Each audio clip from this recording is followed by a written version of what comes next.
Berdoa. Bapa dalam surga, terima kasih oleh karena anugerah-Mu kami boleh hidup hingga pada hari ini. Dan oleh karena anugerah-Mu juga, kami telah diberikan kekuatan, kesehatan, sukacita, damai sejahtera, dan bahkan juga kehormatan untuk boleh malam hari ini untuk dapat kembali meneruskan pelajaran kami dengan topik pokok bahasan yang baru. Terima kasih atas segala kasih karunia-Mu, penyertaan, pemeliharaan yang sempurna, yang terus boleh kami alami, boleh kami rasakan, dan boleh kami dapatkan. Untuk itu ya Tuhan, sebelum Engkau berbicara kepada kami lewat firman-Mu pada malam hari ini, kami datang dengan segala kerendahan hati di hadapan Tuhan, supaya Tuhan boleh kiranya mengampuni, menguruskan, dan menyucikan kami dari berbagai noda dan dosa, di hati, di pikiran, dan perasaan tindakan kami, dari hari-hari yang lalu hingga pada malam hari ini. Untuk itu Tuhan, kami bersyukur, Yesus yang telah mati, dan juga Yesus yang telah bangkit itu, sudah menghapus segala dosa dan pelanggaran-pelanggaran kami tersebut. Untuk itu ya Tuhan, biarlah roh penolong, roh penghibur, yang Tuhan materaikan di dalam hati kami rindu kembali memimpin, menguasai hati dan pikiran kami, menolong kami juga memahami dan mengerti bagian-bagian dari firman-Mu pada malam hari ini. Dan di waktu yang bersamaan, Roh Kudus itu juga memampukan dan menguatkan kami juga untuk dapat melakukannya. Terima kasih Tuhan Yesus. Kami serahkan pembelajaran kami pada kesempatan ini dari awal, pertengahan, hingga akhirnya nanti di dalam pimpinan dan kuasa daripada Roh Kudus itu sendiri. Dan juga ya Tuhan, kami berdoa biarlah setiap firman Tuhan ini memberkati, menguatkan, meneguhkan, dan memotivasi semua kami yang ada di ruang Zoom ini, atau juga Bapak Ibu Saudara yang menontonnya nanti lewat YouTube. Terima kasih Tuhan Yesus. Kami serahkan pembelajaran kami pada malam hari ini di dalam tangan kasih, kuasa, dan penyertaan Tuhan yang sempurna. Haleluya. Amin. Baik, saudara yang dikasihi oleh Tuhan Yesus Kristus, pada kesempatan ini kita akan bahas topik bahasan yang baru, dan bahasan ini tentunya tidak kalah pentingnya dari pokok-pokok pembahasan yang sudah kita bahas di hari-hari yang sebelumnya. Dalam pokok bahasan ini kita akan mempelajari lebih dalam lagi, saudara, ya, topik yang bertema pemimpin yang konsisten membaca, merenungkan, dan juga melakukan firman Tuhan. Saudara dikasihi oleh Tuhan Yesus Kristus, mengapa begitu penting saudara memahami dan mengerti ya pentingnya konsisten membaca, merenungkan, dan melakukan firman Tuhan? Karena kesuksesan setiap orang percaya, ya, termasuk juga setiap pemimpin Kristen, itu sangat dipengaruhi oleh landasan atau fondasi kehidupan rohani yang dia punya. Dan tentunya fondasi kehidupan rohani itu harus dibangun di dalam firman, harus dibangun di dalam Kristus. Di luar daripada firman, di luar daripada Kristus, kita sebagai orang percaya tidak akan mungkin bisa berdiri kuat dan berdiri teguh di tengah-tengah kesukaran dan pergumulan yang sedang dialami oleh semua orang hari ini. Tapi hanya mereka yang sungguh-sungguh konsisten membaca, merenungkan, dan melakukan firman Tuhan, mereka yang pasti tetap diberkati, dikuatkan, dan diteguhkan, dan didorong, dan ditolong oleh Tuhan untuk memahami dan bahkan memahami firman Tuhan, dan bahkan juga untuk kuat menghadapi berbagai tantangan pergumulan hidup yang ada. Maka untuk itu saudara, penting konsistensi, penting kesetiaan untuk membaca, merenungkan, dan melakukan firman Tuhan itu dari waktu ke waktu. Saudara, kalau saudara konsisten membaca, merenungkan, dan mengimplementasikan atau menerapkan, mempraktekkan firman Tuhan itu dalam kehidupan saudara setiap saat, setiap waktu, maka firman Tuhan itu akan memberikan pertumbuhan, kedewasaan rohani, dan kekuatan dan kuasa bagi saudara untuk tetap bisa kuat dalam menghadapi tantangan dan pergumulan yang ada. Nah, maka untuk itu saudara, sebenarnya konsistensi dalam membaca dan merenungkan melakukan firman Tuhan itu juga akan memberikan pengaruh yang signifikan di dalam mengubah pola pikir, mengubah sikap, mengubah perilaku, bahkan seluruh aspek dalam kehidupan saudara. Termasuk juga cara berkomunikasi setiap orang percaya harus berubah seiring dengan konsistensinya dia di dalam membaca dan merenungkan firman Tuhan. Di sisi lain, dampak daripada membaca, merenungkan, melakukan firman Tuhan itu pasti akan bawa perubahan, bawa dampak juga terhadap cara, strategi, pola belajar para mahasiswa. Itu udah pasti. Nah, bagi yang sudah bekerja, firman Tuhan yang dibaca, yang direnungkan, dan dilakukan juga sama. Akan memberikan kekuatan, akan memberikan kemampuan bagi seorang profesional, bagi seorang pekerja, bagi seorang pengusaha, untuk tetap bisa survive dalam menjalankan usahanya, pekerjaannya, dan bisnisnya di masa-masa sukar seperti ini. Karena kenapa? Karena dia selalu konsisten membaca, merenungkan, dan melakukan firman Tuhan. Lalu bagaimana dengan mereka, para hamba-hamba Tuhan yang melayani Tuhan? Ada pengaruh membaca, merenungkan, dan melakukan firman Tuhan itu dalam kehidupan mereka? Yes, itu sudah pasti. Dan pelayan Tuhan tidak akan pernah mendapatkan kasih kuasa dan urapan dari Tuhan kalau para pelayan atau hamba-hamba Tuhan itu malas membaca, merenungkan, melakukan firman Tuhan. Tidak akan pernah mendapatkan kuasa yang daripada Roh Kudus. Kecuali mereka konsisten membaca, merenungkan, dan melakukan firman Tuhan. Maka mereka mendapatkan kuasa itu, dan juga pelayanannya akan diberkati, diperluas oleh Tuhan. Jadi, dalam hal ini yang mau saya tekankan adalah konsistensi di dalam membaca, merenungkan, dan melakukan firman Tuhan itu berdampak bukan hanya kepada kehidupan rohani kita, bukan hanya terhadap kehidupan kita di surga nanti, tapi juga membawa dampak dia selama kita hidup di dunia ini, baik dalam konteks sebagai siswa, sebagai mahasiswa, sebagai karyawan, sebagai profesional, sebagai pengusaha, dan sebagai pejabat. Saudara dikasih oleh Tuhan Yesus Kristus, hal ini sebenarnya sudah dijelaskan dalam 2 Timotius 3:16-17 yang berkata, segala tulisan yang diilhamkan oleh Allah bermanfaat ya untuk mengajar, ya, untuk menyatakan kesalahan, untuk memperbaiki kelakuan, dan untuk mendidik orang dalam kebenaran. Jadi dari sini kita lihat bahwa firman Tuhan itu membawa 3 dampak.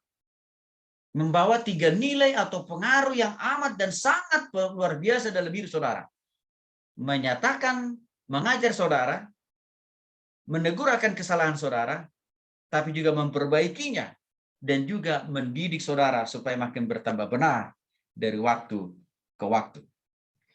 Itulah sebenarnya tidak ada satu kesia-siaan, atau kehampaan, atau kealpaan, atau tidak ada dampak yang negatif dari konsistensi membaca, merenungkan, dan melakukan firman Tuhan. Enggak ada. Tapi justru semuanya membawa dampak yang positif di dalam kehidupan setiap orang-orang yang percaya kepada Tuhan dan firman-Nya, dan juga orang-orang yang melakukan firman itu dari waktu ke waktu. Di dalam ayat 17 dikatakan di sana, dengan demikian tiap-tiap manusia kepunyaan Allah diperlengkapi untuk setiap perbuatan baik.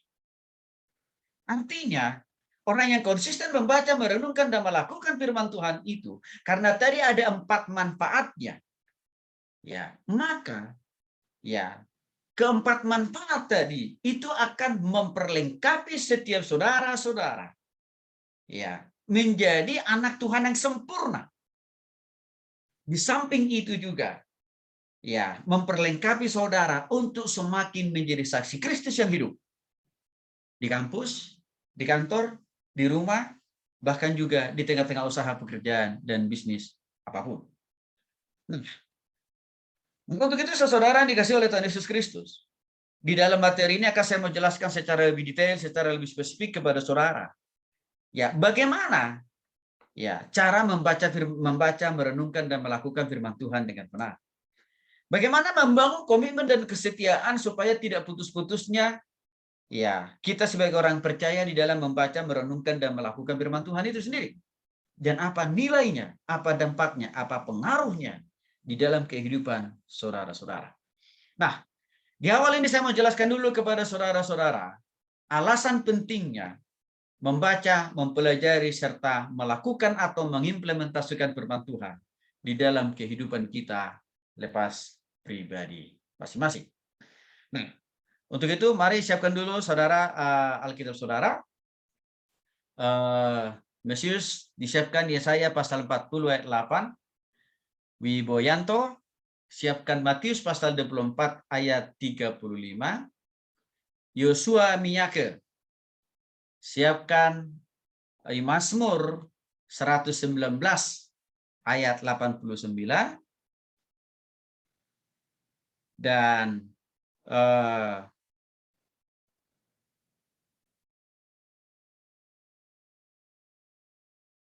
baik, Yeremia, siapkan Wahyu pasal 22 ayat 18 sampai 20.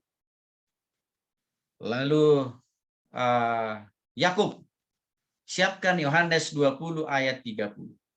Nah, untuk lebih jelasnya, saudara lihat di slide sudah saya munculkan semuanya ayat-ayatnya. Jadi nanti saudara bisa ingat ayat-ayat yang sudah saya bagikan tadi. Oke, baik, kita mulai dulu. Tadi saya sudah baca 2 Timotius 3 ayat 16 sampai 17. Kalau ditanya, apa sih pentingnya, apa sih alasannya sehingga orang percaya, orang Kristen penting membaca, mempelajari, serta mengimplementasikan di dalam kehidupannya? Saya kira dalam 2 Timotius 3 ayat 16 sampai 17 tadi, saudaraku, sangat jelas. Ya, alasan yang pertama, mengapa saudara penting konsisten membaca, merenungkan, dan melakukan firman Tuhan? Karena dalam 2 Timotius 3:16 dikatakan tadi, segala tulisan yang diilhamkan oleh Allah, artinya begini, firman itu, arti daripada diilhamkan Allah, ya, artinya adalah firman Tuhan itu mulai dari Kejadian, Keluaran, Bilangan, sampai dengan Wahyu, itu diilhamkan oleh Allah. Artinya apa? Dari Kejadian sampai dengan Wahyu, itu berasal dari hati, pikiran, perasaan, dan rencana-rencana Allah untuk kehidupan kita semua orang percaya.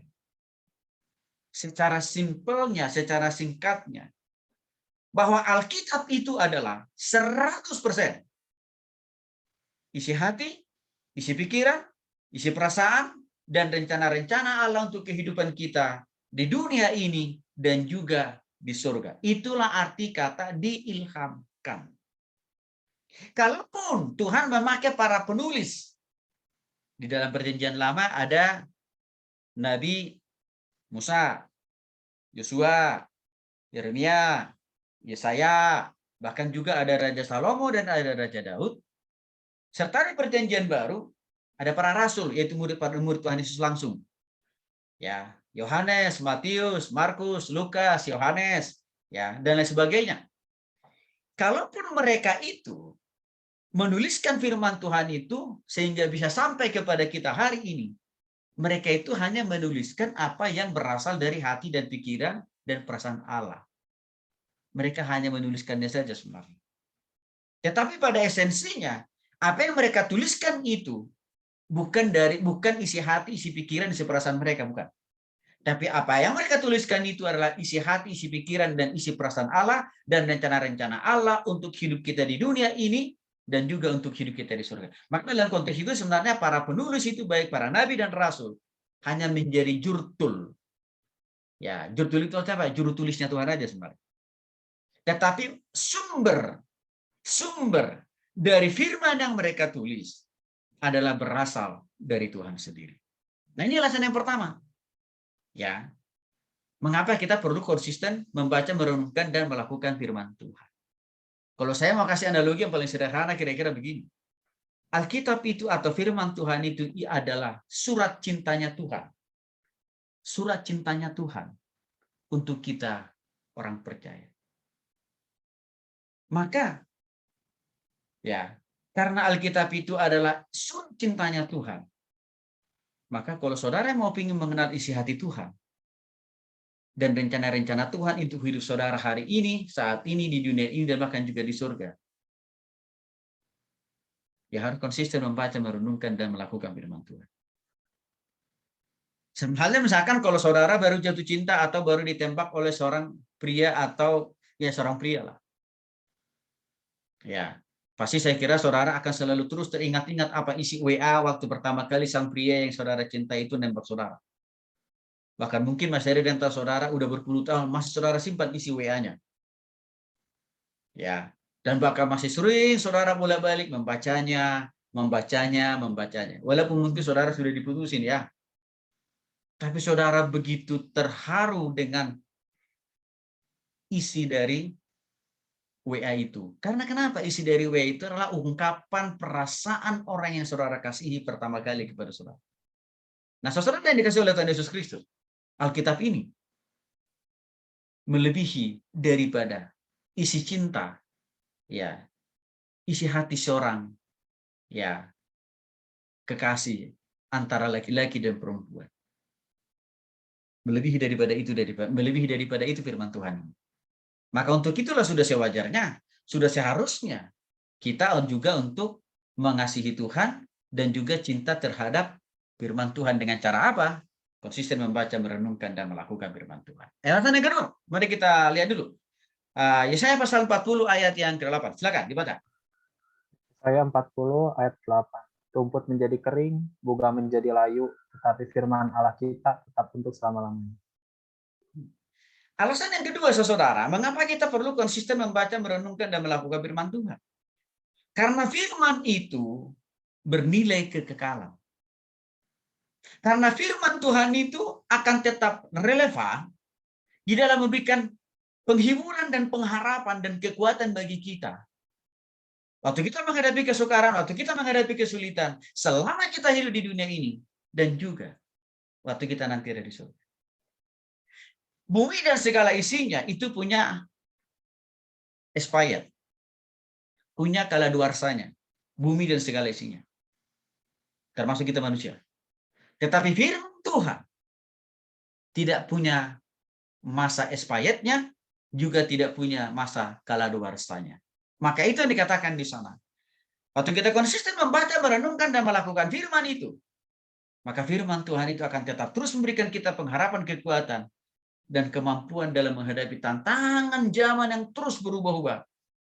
Dan juga untuk terus membimbing kita ke arah dan hidup yang lebih baik di hadapan Tuhan. Yang ketiga, Matius pasal 24 ayat 35. Boleh silakan dibaca Matius pasal 24 ayat 35.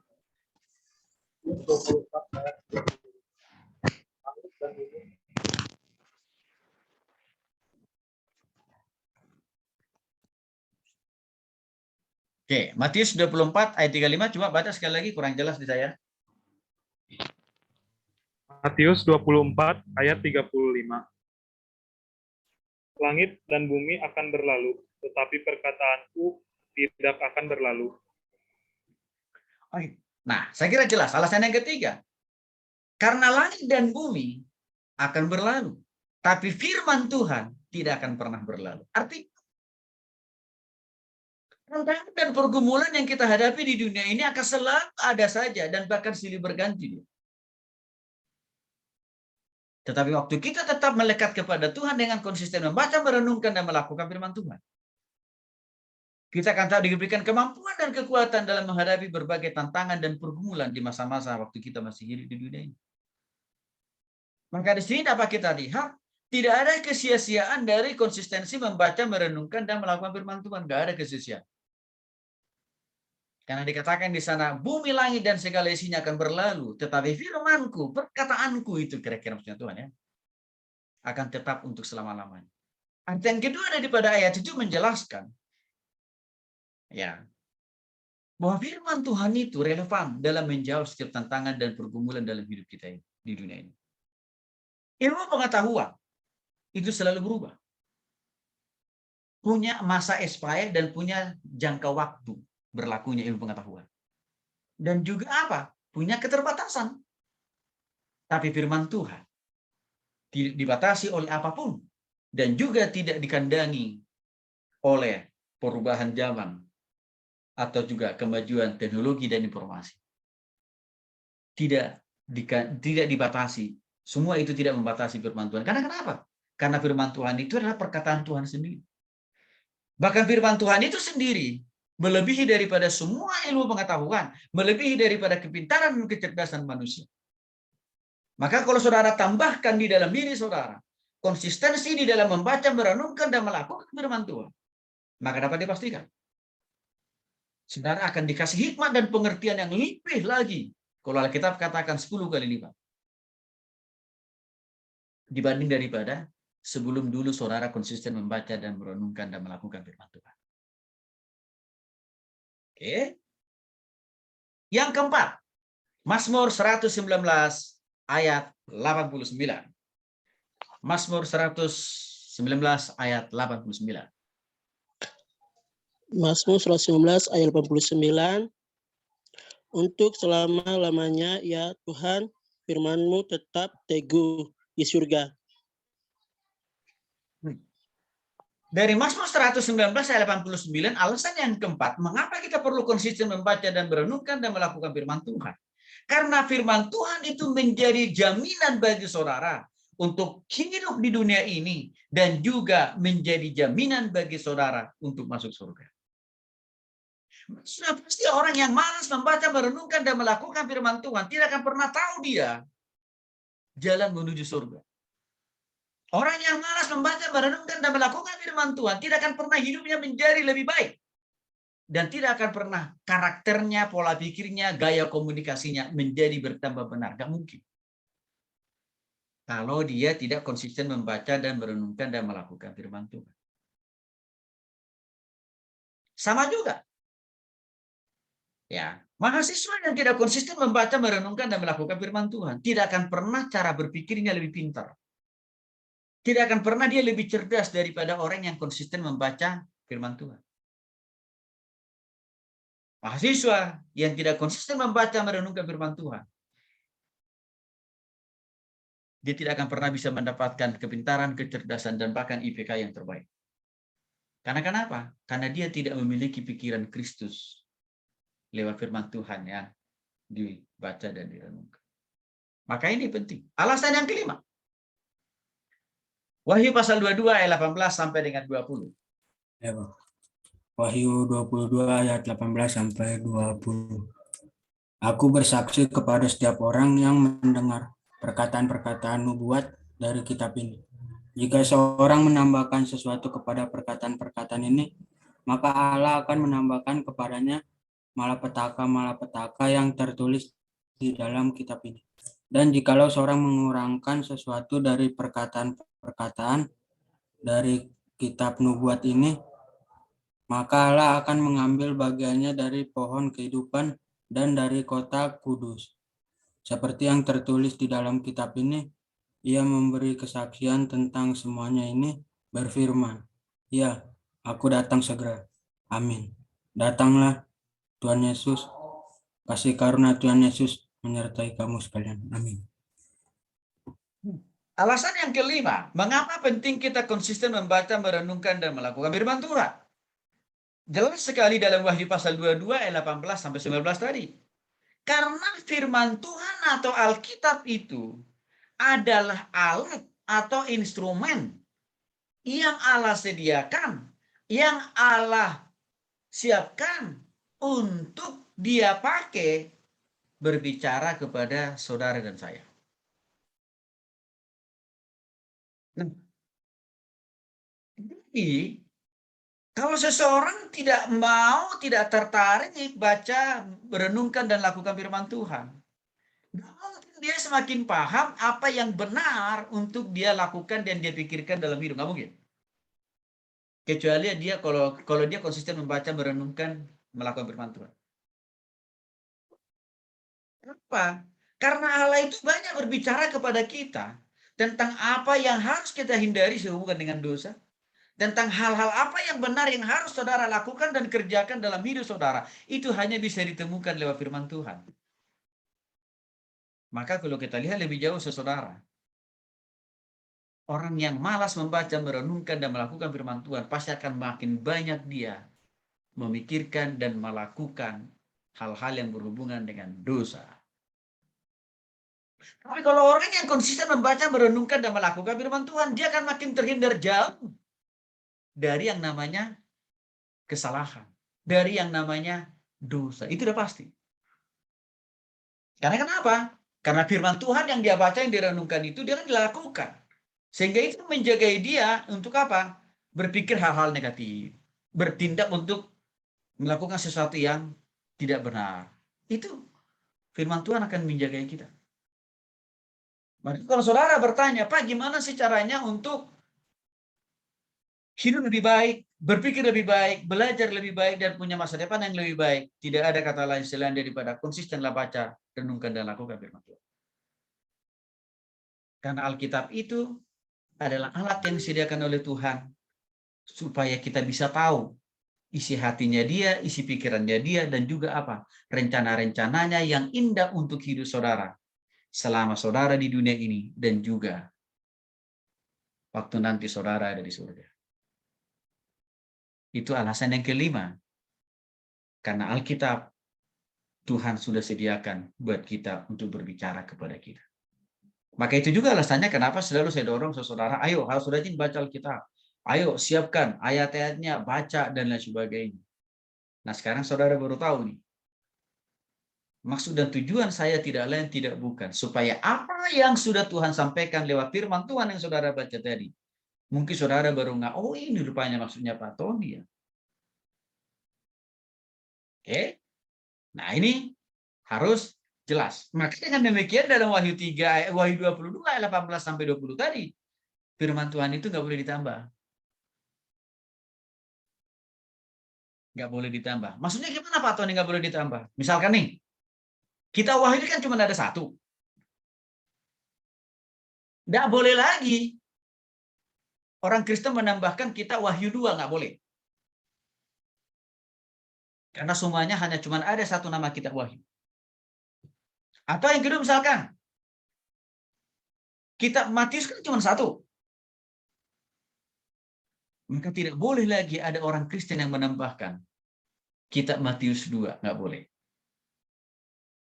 Matius itu hanya cuma satu dicatat dalam Alkitab, Markus, dan lain sebagainya.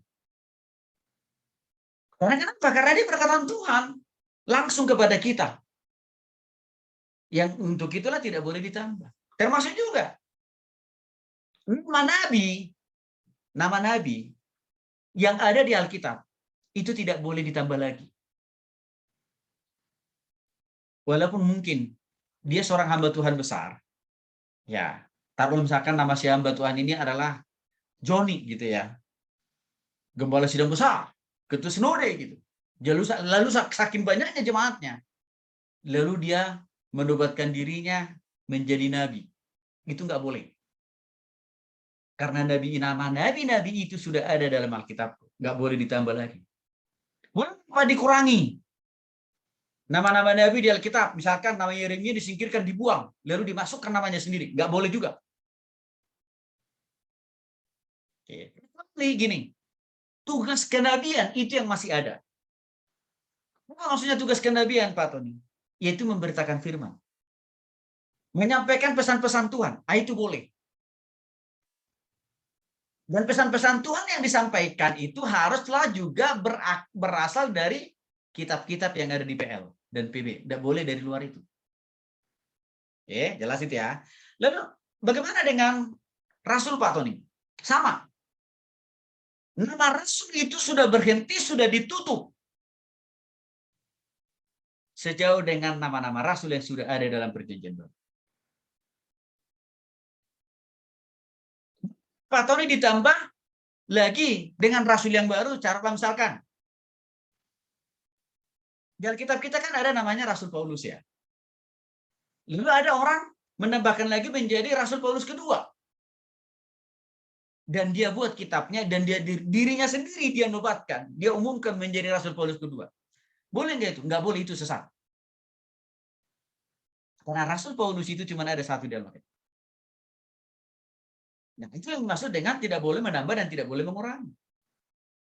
Tapi yang masih boleh dilakukan itu dalam konteks kerasulan ya, yaitu apa? Petugas kerasulan.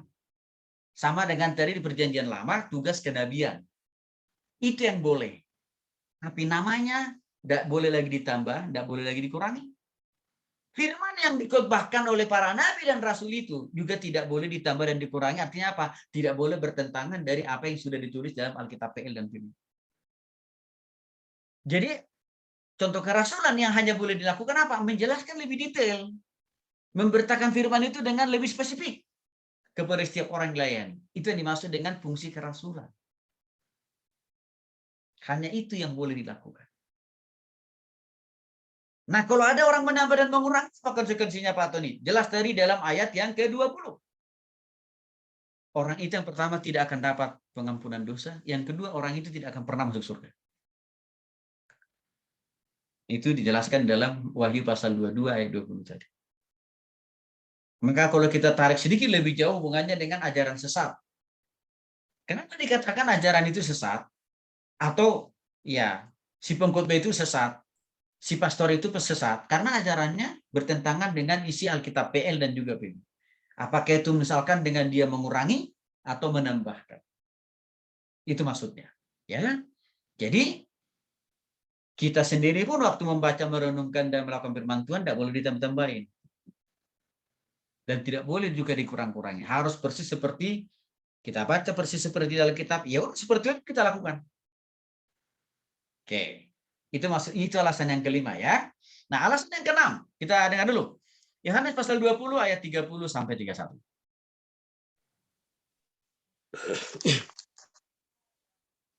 Memang masih banyak tanda lain yang dibuat Yesus di depan mata murid-muridnya yang tidak tercatat dalam kitab ini. Ayat 31. Tetapi semua yang tercantum di sini telah dicatat, supaya kamu percaya bahwa Yesuslah Mesias, Anak Allah, supaya kamu oleh imanmu memperoleh hidup dalam namanya. Alasan yang keenam, mengapa kita penting konsisten membaca, merenungkan, dan melakukan firman Tuhan. Lagi-lagi, dari Yohanes 20 ayat 30 sampai 31, alasannya adalah karena Alkitab itu adalah instrumen yang dipakai Tuhan untuk menyatakan, untuk menjelaskan semua perkara-perkara besar atau rencana-rencana yang baik, rencana-rencana yang sempurna selama saudara hidup di dunia ini, baik apakah dalam konteks saudara masih mahasiswa, atau sudah lulus, sudah menjadi seorang profesional, sudah menjadi seorang pengusaha, sudah menjadi seorang bapak dan ibu rumah tangga. Di situ gunanya, dampaknya membaca, merenungkan, dan melakukan firman Tuhan. Saudara bertanya, Pak Tony, gimana sih caranya menjadi mahasiswa yang cerdas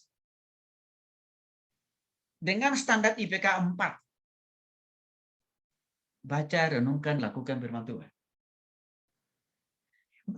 Caranya Pak Tony supaya saya bisa lulus tepat pada waktunya, lalu saya mendapatkan pekerjaan yang terbaik, juga mendapatkan pasangan hidup, dan juga suatu saat saya bisa dipakai oleh Tuhan menjadi seorang pengusaha yang sukses. Caranya baca, renungkan, lakukan firman Tuhan. Nggak ada alasan yang lain, nggak ada cara lain. Karena itu dikatakan dalam Yohanes 20 ayat 30 sampai 31 tadi. Di Alkitab itu kita akan tahu tentang rencana-rencana Tuhan, master plan Tuhan bagi hidup kita di dunia ini dan juga di surga. Maka untuk itulah semuanya sudah direkam, dicatat baik-baik di dalam Alkitab. Contoh-contoh orang-orang yang sukses dalam studinya, dalam karirnya, dalam rumah tangganya, dan juga dalam usaha dan visinya. Itu sudah dicatat dengan sempurna dalam Alkitabku. Kalau saudara mau menjadi mahasiswa yang sukses, baca aja dan renungkan, lakukan firman Tuhan. Karena itu juga yang dilakukan oleh Daniel waktu dia jadi mahasiswa. Caranya menjadi seorang usahawan yang sukses di kemudian hari. Baca kisah Ayub. Karena di sana juga dicatat Ayub itu adalah seorang yang takut akan Tuhan. Dan akhirnya apa? Dia diberkati Tuhan menjadi seorang pengusaha yang sukses. Bagaimana caranya membangun rumah tangga yang harmonis di dalam Tuhan? Mendapat pasangan hidup yang terbaik dari Tuhan. Lagi-lagi baca, renungkan, dan lakukan firman Tuhan. Karena prinsip dan memilih pasangan hidup sudah cukup dijelaskan panjang lebar di dalam Alkitab. Itu yang dimaksud di dalam Yohanes pasal 20 ayat 30. Jadi, kesimpulan kita dari poin pertama ini, dengan pertanyaan awal tadi, alasan penting membaca dan pelajari serta mengimplementasikan firman Tuhan. Poin pentingnya adalah sangat-sangat besar dampaknya, kegunaannya, kontribusinya buat saudara. Mari kita masuk di dalam bagian yang kedua. Apa sebab akibatnya atau dampak negatifnya?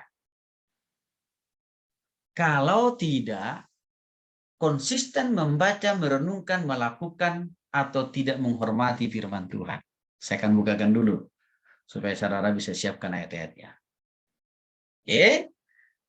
Nah, baik, siapkan lagi ayat-ayatnya. Mulai dari Rentiana. Yakobus pasal 1 ayat 22, Ren, siapkan. Dan Yulia, baik, Rentiana tadi Yakobus pasal 1 ayat 23, Yulia Yakobus 4 ayat 17, Daniel Amsal Lukas 6 ayat 49. Ya, Lukas 6 ayat 49, Daniel.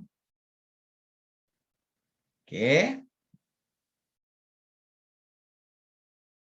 Lukas 6 ayat 49, Daniel. Oke, baru kita ya kembali lagi ke teman-teman kalian yang sudah baca dari di atas. Boleh lagi nanti disiapkan ayatnya. Sebentar saya ini dulu. Mesius, siapkan Amsal 13 ayat 13. Lalu Wiboyanto, Yeremia 6 ayat 19. Dan Yeremia, Amsal pasal 19 ayat 16. Oke. Itu dulu. Baik, kita dengarkan dulu dari Yakobus pasal 1 ayat 23. Silakan.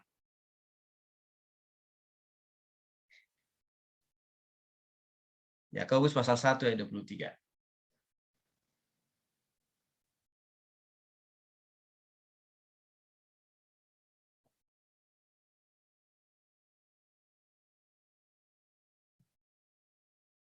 Silakan, bagian siapa tadi ini? Yakobus pasal 1 ayat 23.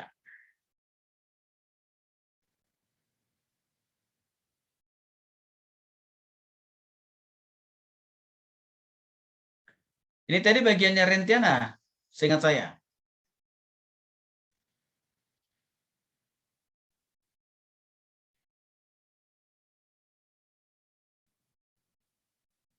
Suaranya belum kedengaran, Den.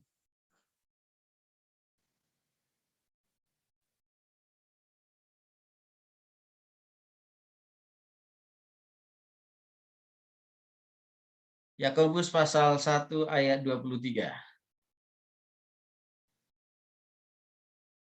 Oke. Ya, lanjut dulu ke Yakobus pasal 4 ayat 17.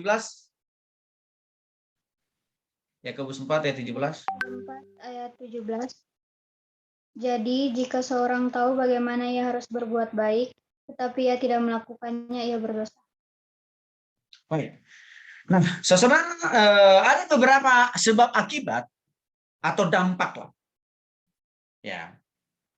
Kalau tidak ada kerinduan, tidak ada beban, tidak ada hati untuk membaca, merenungkan, dan juga melakukan firman Tuhan. Atau dalam bahasa yang lain, kalau kita tidak menghormati Tuhan. Ya, malas membaca Alkitab, apalagi merenungkan dan melakukannya, itu sama dengan tidak menghormati Tuhan sebenarnya itu. Nah, apa akibatnya? Yang pertama dalam Yakobus 1 ayat 23, tidak akan pernah mengalami yang namanya perubahan. Tidak akan pernah mengalami yang namanya pertobatan. Maka, saudara, itulah alasannya mengapa ya hari-hari ini kita lihat makin banyak orang yang masuk penjara. Padahal dia S1, S2, bahkan S3. Bahkan sampai bergelar profesor tuh. Kenapa menjadi penghuni penjara? Karena tidak ada firman yang menolong, mengingatkan dia, menopang dia, mengajar dia. Bagaimana seharusnya dia berpikir benar, bertindak benar, berkomunikasi benar, melakukan segala satunya dengan benar. Sehingga ujungnya mereka selalu melakukan yang namanya korupsi. Itu tidak lain, tidak bukan sebab akibat dari tidak konsisten membaca, merenungkan, dan melakukan firman Tuhan. Pak Tony, bukan kalau orang masuk penjara pasti akan berubah lebih baik, pasti akan bertobat, artinya meninggalkan kejahatannya. Siapa bilang? Saya sering ikut terlibat dalam pelan langsung di penjara. Bahkan di penjara itu, saudaraku, mereka melakukan ibadah seperti hari Minggu itu tuh, bukan hanya hari Minggu mereka buat ibadah, tapi dari sini Selasa, Rabu, Kamis, Jumat, Sabtu sampai Minggu. Dan dalam satu hari ibadah mereka itu ada 2 kali. Jam 9 pagi sampai dengan jam 12 kira-kira. Lalu nanti jam 4 sampai dengan jam 6. Tapi saya sudah menjumpai banyak alumni atau mantan narapidana. Setelah mereka keluar, apa yang terjadi? Lebih jahat kadang-kadang. Saya sudah menjumpai. Itu membuktikan bahwa orang di penjara tidak langsung ujuk-ujuk dia langsung bertobat, berubah. Enggak. Kecuali kalau dia waktu di penjara konsisten membaca, merenungkan, dan melakukan firman Tuhan. Walaupun saya katakan tadi mereka setiap hari itu ibadahnya 2 kali. Itu juga tidak langsung membawa mereka kepada arah pertobatan dan juga perubahan. Karena kadang-kadang mereka hanya sekedar menjadikan ibadah yang 2 kali sehari itu hanya sekedar supaya tidak dihukum oleh pegawai lapas. Karena kenapa? Karena kalau mereka tidak ikut ibadah di ruangan yang sudah disiapkan, mereka tidur di kamar sel, itu dihukum mereka biasanya. Maka saya lihat mereka ikut ibadah itu supaya nggak dihukum oleh pegawai lapas saja. Maka dari situ kita lihat tidak ada pertobatan, tidak ada perubahan. Tuh, kecuali kalau dia konsisten membaca, merenungkan, dan melakukan firman Tuhan. Itu pasti. Ya. Jadi, kalau saudara mau hidup lebih baik, berpikir lebih baik, punya masa depan yang lebih baik, ya kembali kepada firman Tuhan. Baca, renungkan, dan lakukan. Itu akan mengubah hidup saudara, pola pikir saudara, karakter saudara menjadi lebih baik. Alasan yang kedua dalam Yakobus 4 ayat 17 tadi. Orang itu menjadi pendosa karena tidak melakukan firman itu. Jadi kalau saudara hanya cukup puas dengan membaca, merenungkan, tapi tidak saudara lakukan, itu firman. Justru itu menambah dosa saudara. Berarti kalau begitu Pak Tony, lebih baik kita sama sekali nggak usah baca dan juga nggak usah renungkan.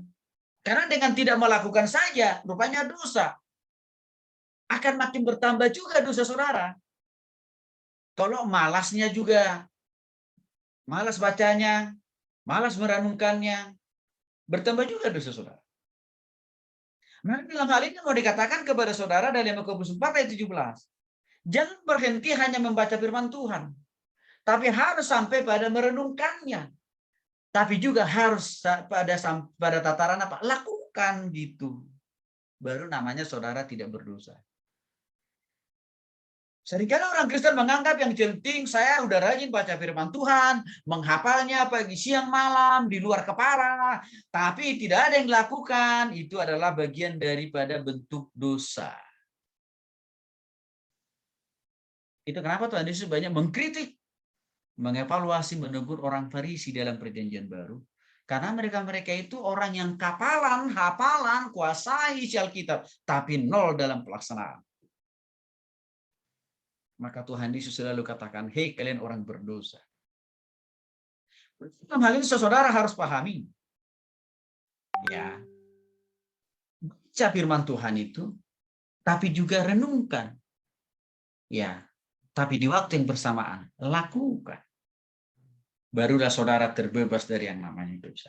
Jadi semakin banyak firman yang saudara dengar, yang saudara baca, yang saudara renungkan, maka sebanyak itulah juga yang harus saudara lakukan dalam kehidupan saudara. Dan saya percaya kalau semua orang percaya lakukan, memahami ini dan melakukan ini, aduh, penjara itu pasti sepi deh. Tindakan-tindakan pelanggaran-pelanggaran hukum itu pasti akan minim.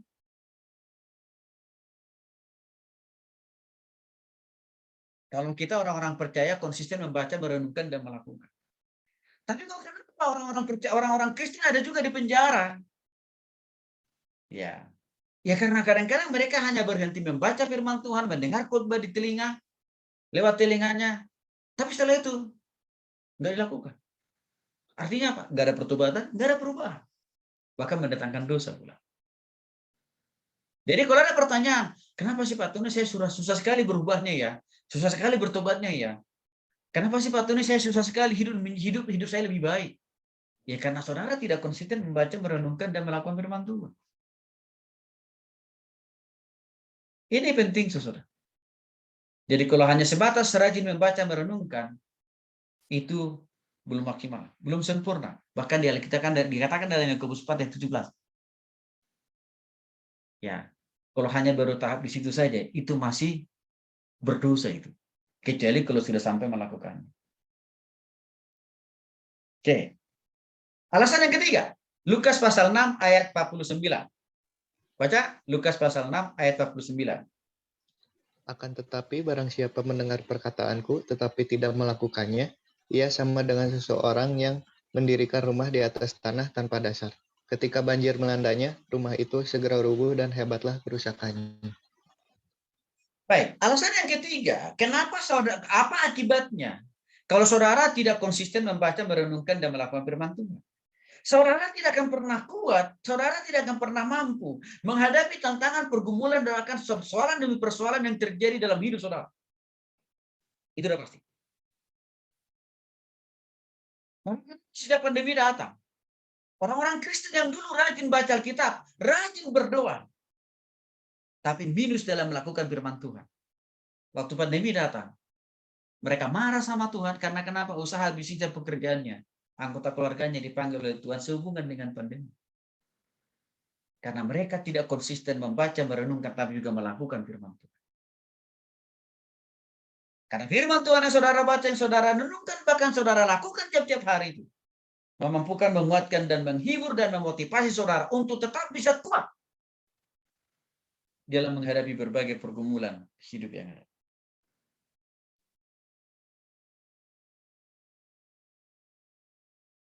Kenapa pemuda-pemuda Kristen menghadapi masalah kecil aja, contohnya misalkan diputus pacar, langsung dia berpikir untuk bunuh diri atau mengkonsumsi narkoba atau miras, karena dia tidak konsisten baca firman Tuhan, sehingga dia membawa persoalannya itu bukan ke Tuhan, tapi kemana? Ke masalah baru. Itu sebab akibat dari tidak membaca, tidak merenungkan, dan tidak melakukan firman Tuhan. Mudah terhempas oleh berbagai tantangan, persoalan, dan pergumulan dalam hidup. Kenapa para mahasiswa hanya sanggupnya 2-3 bulan kuliah? Hanya sanggupnya hanya cuma 1 semester kuliahnya. Bukan. Tidak selesai juga dari kampusnya. Karena mulai dari semester 1 dia tidak konsisten membaca, merenungkan, dan melakukan firman Tuhan. Saya sudah melihat dan menyaksikan dengan mata kepala sendiri model dan tipe-tipe mahasiswa yang begituan, saudara. Persoalannya apa?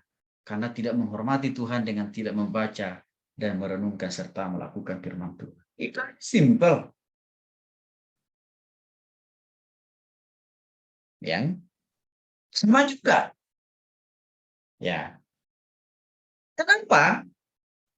Waktu orang membangun rumah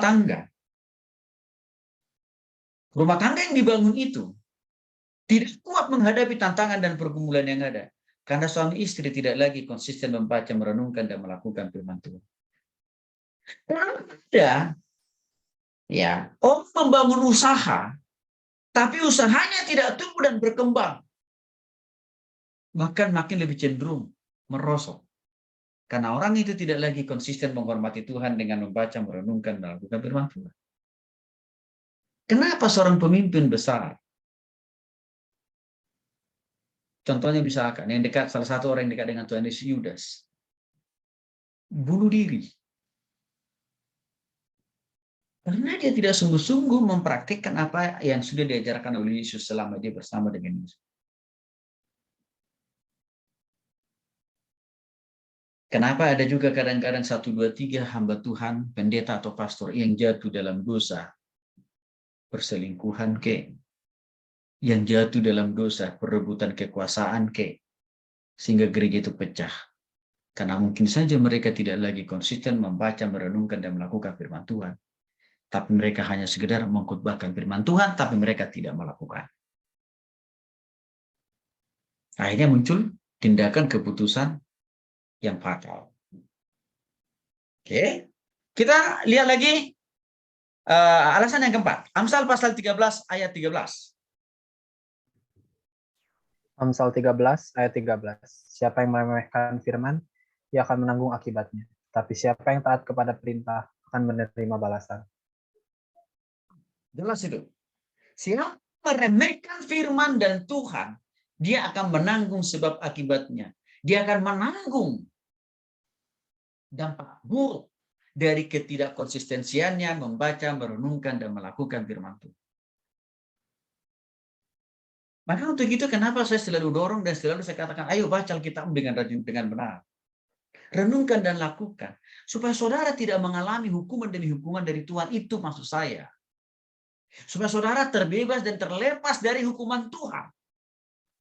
Maka baca, renungkan, lakukanlah itu firman Tuhan.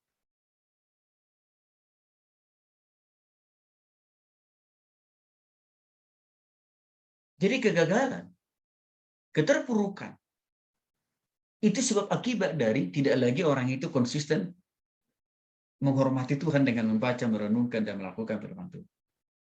Maka wajar saja kalau dia mengalami berbagai kegagalan, persoalan demi persoalan di dalam hidupnya. Ya karena dia tidak lagi menghormati Tuhan. Sama misalkan saudara. Kalau saudara tidak menghormati orang tua saudara, pastilah nggak mungkin saudara dapat kiriman lagi tiap bulan kan? Sama halnya. Kalau saudara tidak lagi konsisten membaca, merenungkan, dan melakukan firman Tuhan, ya jangan berharap banyak Tuhan akan berkati saudara. Jangan berharap banyak Tuhan akan terus berikan kepintaran dan kecerdasan dan kesuksesan bagi saudara. Kenapa? Karena firman-Nya saja saudara tidak baca, tidak renungkan, dan tidak lakukan. Itu jelas. Tapi kalau saudara mau sukses, kalau saudara mau diberkati oleh Tuhan, nggak usah pakai paket lama. Ambil keputusan dan tindakan Tuhan mulai malam hari ini. Saya mau sungguh-sungguh membaca, merenungkan, tapi juga melakukan firman. Oh, pasti engkau akan diberkati oleh Tuhan. Oke. Itu jelas, saudara. Mari kita lihat dulu alasan yang ke-5. Yeremia ayat 6, Yeremia pasal 6 ayat 19. Tadi bagian siapa ini tadi? Oke, silakan. Yeremia pasal 6 ayat 19.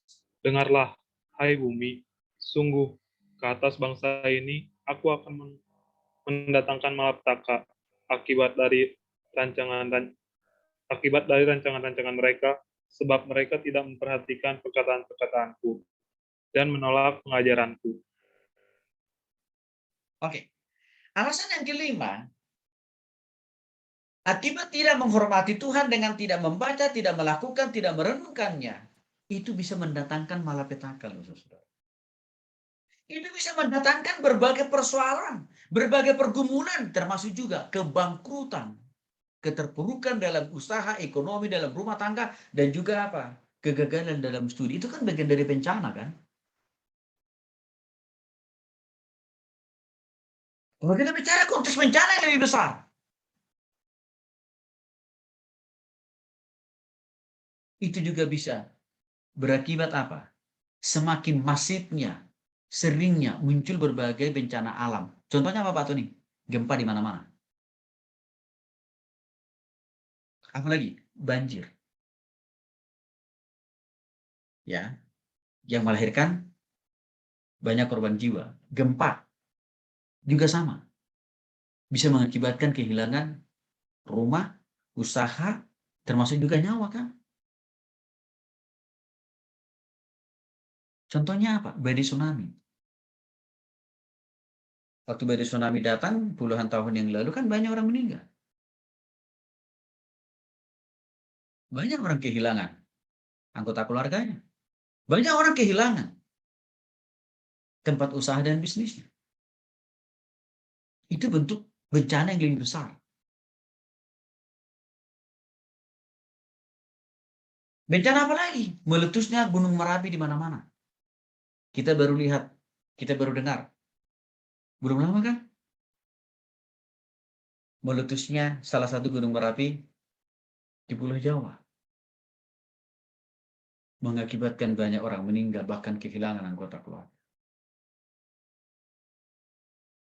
Itu salah satu indikasi karena orang-orang Kristen di tempat itu tidak lagi menghormati Tuhan dengan tidak membaca, merenungkan, dan melakukan firman Tuhan. Di dalam kitab perjanjian lama itu sudah pernah terjadi peristiwa air bah. Yang mana jutaan orang meninggal. Tapi hanya Nuh dan anggota keluarganya yang selamat. Kenapa Nuh dan anggota keluarganya selamat? Karena Nuh dan anggota keluarganya komitmen dan konsisten membaca, merenungkan, dan melakukan firman. Sehingga apa yang Tuhan firmankan kepada Nuh, dia dengar. Dia simpan dalam hatinya, tapi dia juga lakukan. Maka selamatlah Nuh dan anggota keluarganya dari badai, tsunami, air bah. Terselamatkan kan dia. Tapi mati. Mengapa? Karena mayoritas yang lainnya tidak pernah lagi baca, renungkan, lakukan firman Tuhan. Contoh yang kedua, misalkan peristiwa penghancuran Sodom dan kota Sodom dan Gomora. Kenapa Lot dan anak-anaknya yang selamat? Sedangkan yang lain juga rata dengan tanah. Karena Lot dan anak-anaknya menghormati Tuhan dengan membaca, merenungkan, dan melakukan firman-Nya. Saudara dikasih oleh Tuhan Yesus Kristus. Itulah akibat kalau tidak menghormati Tuhan, tidak membaca, merenungkan, dan melakukan firman Tuhan. Apalagi akibat yang lain. Akibat yang keenam dicatat dalam Ulangan pasal 28 ayat 15. Mendatangkan kutuk. Kutuk itu apa? Hukuman.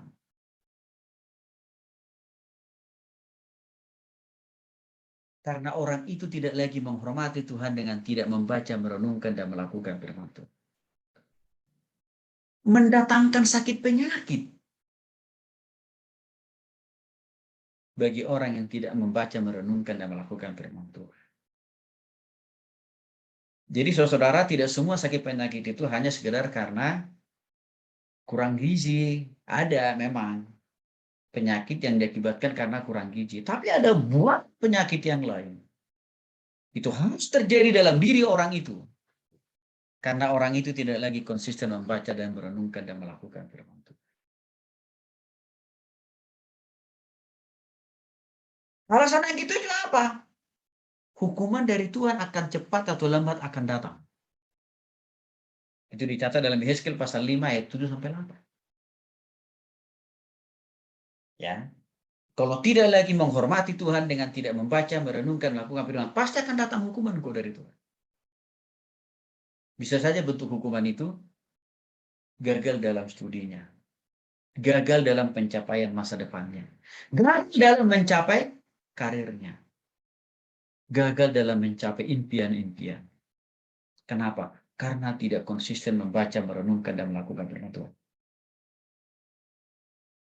Saudara yang dikasihi oleh Tuhan Yesus Kristus, saya paham betul firman Tuhan yang kita baca malam hari ini sejak saya jadi mahasiswa. Maka saya sejak saat itu juga, saya ambil keputusan Tuhan. Saya nggak mau mengalami akibat demi akibat yang buruk dalam hidup saya, dalam studi saya, dalam masa depan saya, dalam keluarga saya, di kemudian hari. Maka saya mengambil keputusan komitmen, konsisten, baca, renungkan, lakukan firman Tuhan. Maka untuk itulah sampai hari ini saya tiap-tiap hari masih baca firman Tuhan. Merenungkannya juga, melakukannya juga. Karena saya tidak mau mengalami hukuman di hukuman ini. Pasal 8 adalah kematian loh saudara. Dicatat dalam Amsal pasal 19 ayat 16. Jadi jangan main-main sama firman Tuhan. Maka saya bilang tadi di awal. Firman Tuhan itu artinya apa? Isi hati, isi pikiran, isi perasaan Allah dan rencana-rencana Allah. Bagaimana saudara hidup berkenan di hadapannya di dunia ini. Dan bagaimana saudara juga hidup diberkati di dunia ini. Dan bagaimana juga tetap saudara bisa hidup, mendapatkan hidup kekal di surga. Maka kalau bicara masalah kunci sukses, strategi menjadi mahasiswa profesional, pengusaha yang sukses, jangan tanya sama pawang hujan. Jangan tanya sama mbah dukun. Tapi tanya Allah sama Tuhan. Caranya gimana Pak Tony? Konsisten. Tiap hari. Baca, renungkan, lakukan firman Tuhan. Karena firman Tuhan itu akan menyelamatkan saudara dari berbagai hukuman. Termasuk juga firman itu akan menyelamatkan saudara dari kematian mendadak. Ini penting.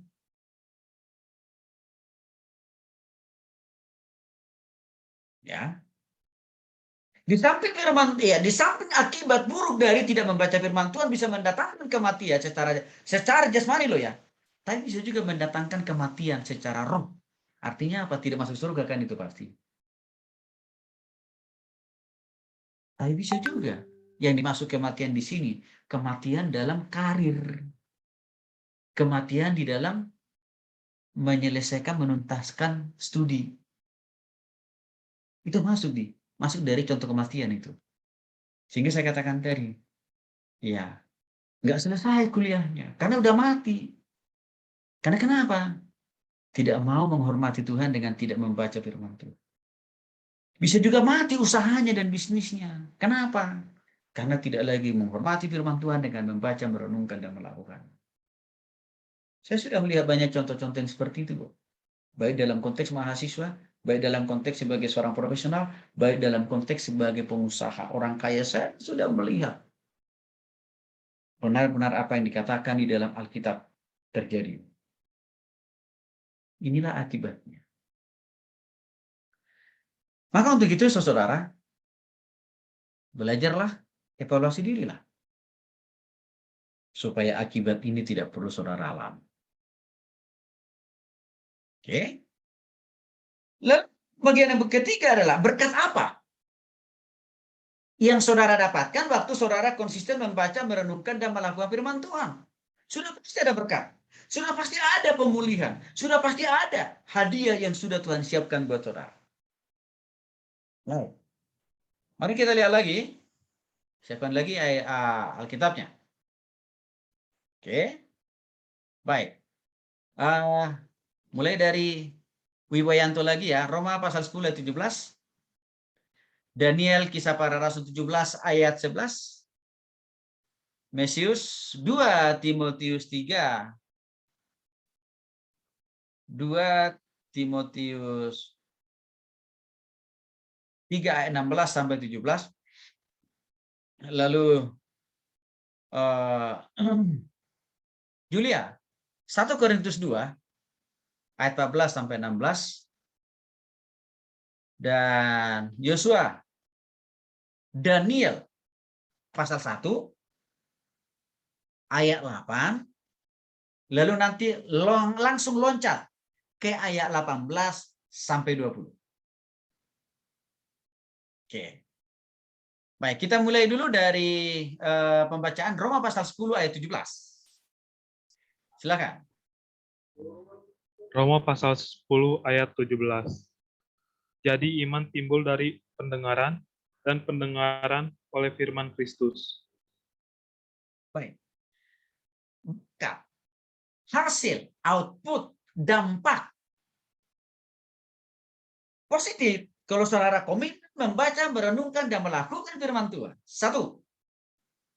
Saudara akan semakin percaya total terhadap penyertaan dan pemeliharaan Tuhan dalam hidup saudara dari waktu ke waktu. Artinya apa? saudara akan merasakan betapa Tuhan itu begitu dekat dan melekat dengan saudara. Sehingga saudara tidak merasa selalu ditinggalkan oleh Tuhan. Saudara tidak lagi merasa seorang diri dalam menghadapi tantangan dan pergumulan dalam hidup ini, enggak. Karena engkau konsisten membaca, merenungkan isi hati Tuhan, yaitu apa? Firman Tuhan. Jadi bagaimana caranya meningkatkan kualitas keyakinan kita, pengharapan kita, keberimanan kita kepada Tuhan? Enggak ada cara lain selain daripada baca, renungkan, lakukan firman Tuhan. Maka kalau saudara malas membaca, merenungkan, dan melakukan firman Tuhan, tidak akan mungkin makin bertambah percaya saudara kepada Tuhan. Yang ada makin pesimis saudara kepada Tuhan, makin tidak yakin saudara terhadap kasih kuasa dan penyertaan Tuhan. Maka baca, renungkanlah firman Tuhan dan lakukan. Meningkatkan kualitas kepercayaan kita, ketergantungan kita, pengharapan kita kepada Tuhan. Apakah ini dibutuhkan oleh saudara? Oh, butuhkan saudara. Karena kenapa? Karena saudara tidak bisa mengandalkan kekuatan dan kemampuan sendiri dalam menghadapi berbagai tantangan, pergumulan, dan bahkan juga tugas-tugas studi saudara nggak bisa. Saudara butuh Tuhan kan? Lalu bagaimana caranya mendapatkan penyertaan, pertolongan, dan kuasa dari Tuhan? Ayo baca firman Tuhan, renungkan, lakukan. Yang berikutnya dikatakan firman Tuhan itu juga akan mendewasakan saudara. Secara rohani, juga secara pola pikir, secara mental atau karakter. Bahkan juga dalam melakukan segala sesuatu. Menjadi dewasa. Itu dampak hasil output dari membaca, merenungkan, dan melakukan firman Tuhan. Barang tentu saudara tidak mau menjadi kekanak-kanakan kan? Karena kalau orang yang kanak-kanak itu kan sama persis waktu saudara dulu masih kecil lah. Umur 1, 2, 3 tahun. Biasanya sikap, perilaku, cara berpikir, cara berkomunikasi, anak kecil kan itu cengeng, cenderung ya. Hanya bisa nuntut. Kalau minta sesuatu pun harus nangis kan gitu ya. Nah, tentunya saudara tidak mau memiliki karakter pola pikir terus-menerus seperti itu kan. Saudara butuh perubahan, butuh pertumbuhan yang dimaksud dengan kedewasaan. Caranya gimana? Baca, renungkan, lakukan firman Tuhan. Itulah mengapa, saudara, orang sudah umurnya bau tanah itu artinya sudah di atas 60, 70 tahun ke atas. Tapi nggak dewasa-dewasa. Pola pikirnya, cara berkomunikasinya, karakternya, nggak heran. Karena dia tidak konsisten membaca, merenungkan, dan melakukan firman Tuhan. Walau mungkin dia melayani Tuhan sibuk, berkhotbah kemana-mana, tapi bisa saja cara bicaranya nggak dewasa. Cara berpikirnya kekanak-kanakan. Karakternya tidak disukai oleh banyak orang. Padahal ini hamba Tuhan loh. Karena bisa saja orang itu tidak lagi konsisten membaca, merenungkan, dan melakukan firman Tuhan. Itu yang pertama. Ya, berkatnya adalah semakin menambah keyakinan saudara, pengharapan saudara, iman saudara kepada Tuhan. Di samping itu mendewasakan saudara dalam segala hal. Rohani, jasmani, pola pikir, karakter, dan lain sebagainya. Kita pada Ratu 17 ayat yang ke-11. Lanjut.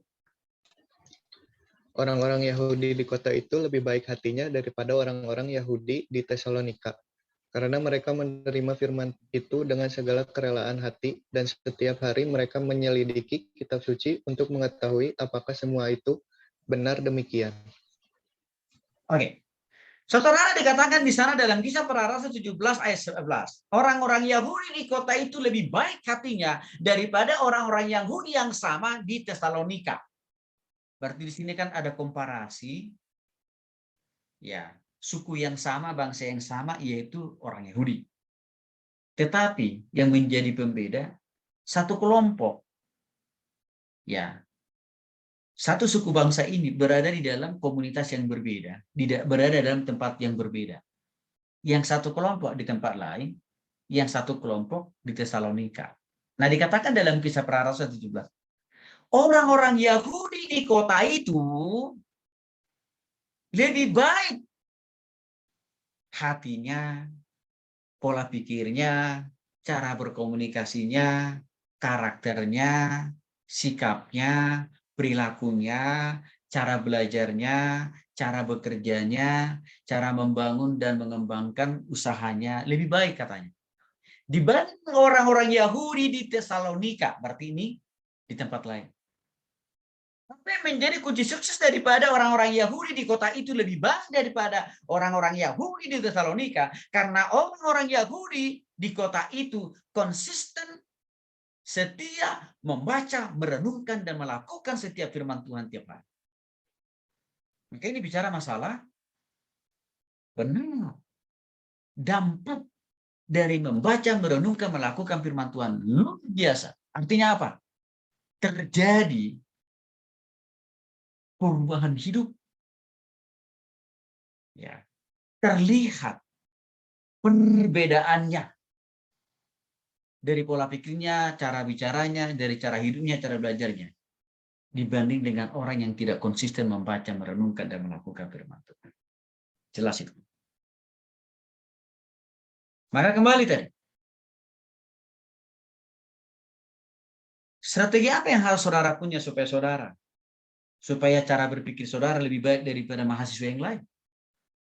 Baca, renungkan, lakukan firman Tuhan. Supaya studi saudara selesai tepat pada waktunya, engkau punya masa depan yang lebih baik, punya rumah tangga yang lebih baik, dan bahkan juga punya karir, usaha, pekerjaan, dan bisnis kemudian hari yang lebih baik. Baca, renungkan, lakukan firman Tuhan.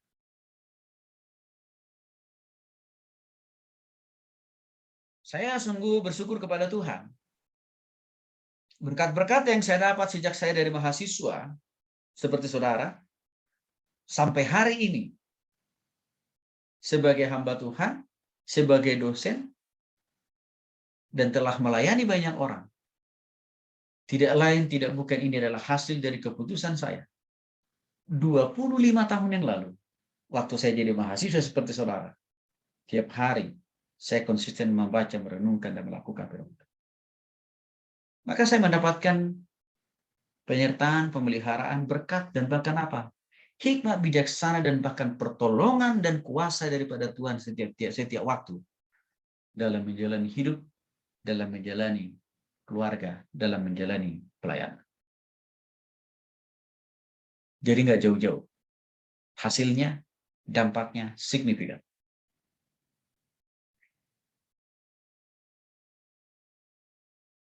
Dari antara ribuan orang, mahasiswa yang sudah saya layani lebih dari 20 tahun yang lalu,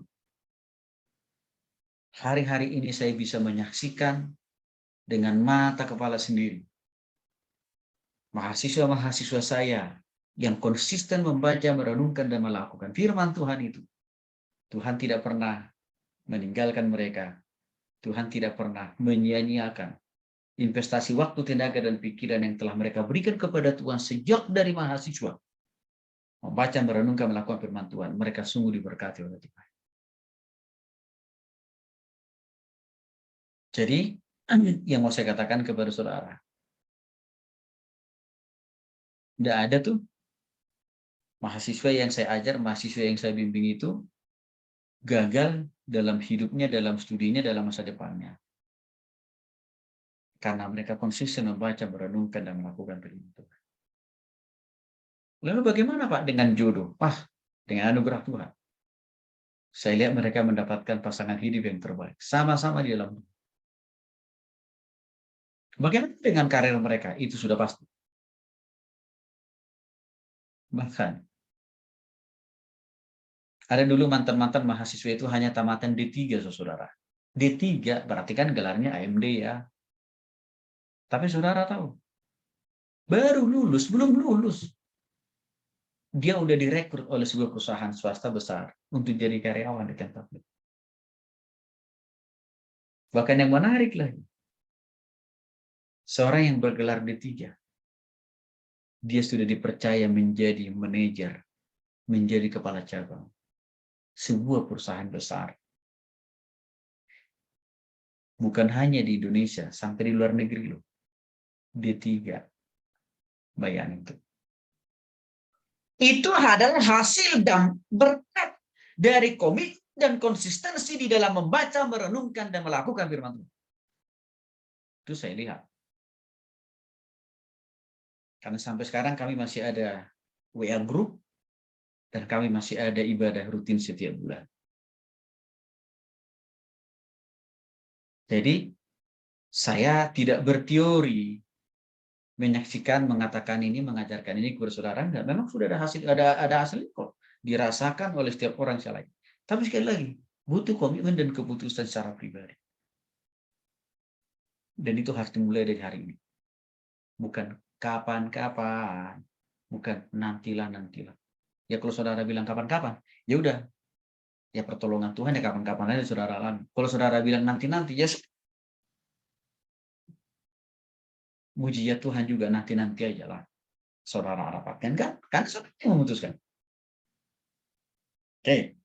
Kita lihat dalam 2 Timotius 3:16-17. Langsung.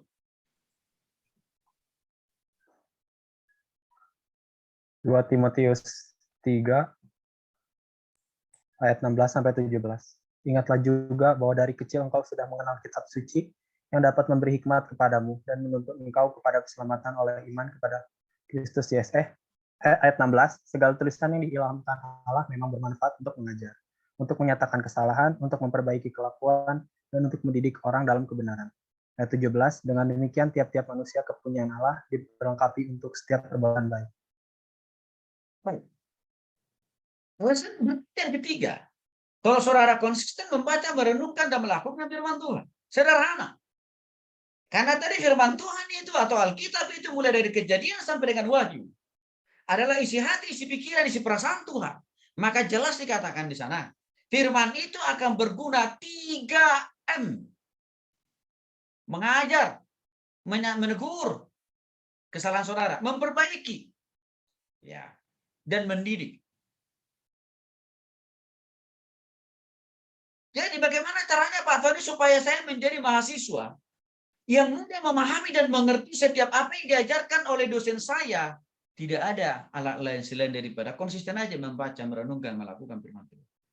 Karena firman Tuhan itu memberikan pencerahan bagi saudara untuk mudah memahami dan mengerti setiap apa yang diajarkan oleh dosen saudara. Ini juga saya pakai waktu saya jadi mahasiswa. Saya selalu memulai hidup saya tiap pagi sebelum saya kuliah. Baca firman Tuhan dulu. Malamnya, sebelum saya mengerjakan tugas-tugas kuliah yang kemarin-kemarin. Sebelum saya membaca buku pelajaran, saya selalu mulai dulu dengan apa? Baca firman Tuhan dulu. Itu. Karena firman Tuhan itu mengajar. Mengajar artinya apa? Memberitahukan kepada saudara apa yang harus saudara hafal, apa yang saudara harus pahami, apa yang harus saudara pelajari malam hari ini untuk mempersiapkan saudara menghadapi ujian hari esok. Itu firman Tuhan. Jadi kalau ada pertanyaan, benarkah firman Tuhan dapat memberikan kecerdasan, kepintaran? Ya, betul. Saya alami itu. Saya rasakan itu.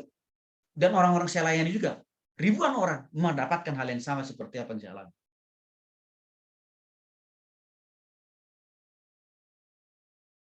Dan berikutnya apa?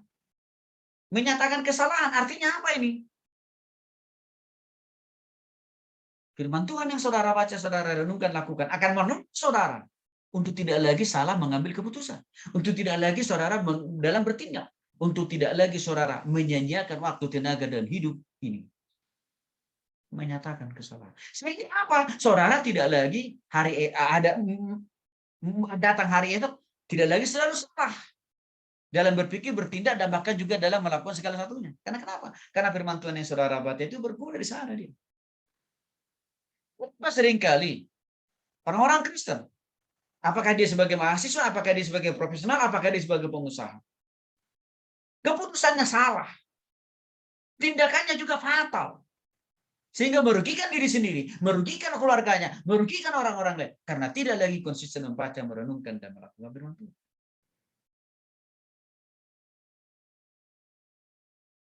Jelas. Tuhan itu juga memberikan berkat dalam bentuk yang lain, yaitu apa? Memperbaiki kelakuan. Maksudnya apa, Pak Tony? Supaya saudara tidak lagi salah-salah terus dalam berpikir, dalam berkomunikasi, dalam bertindak. Ini renungkan, lakukan firman Tuhan.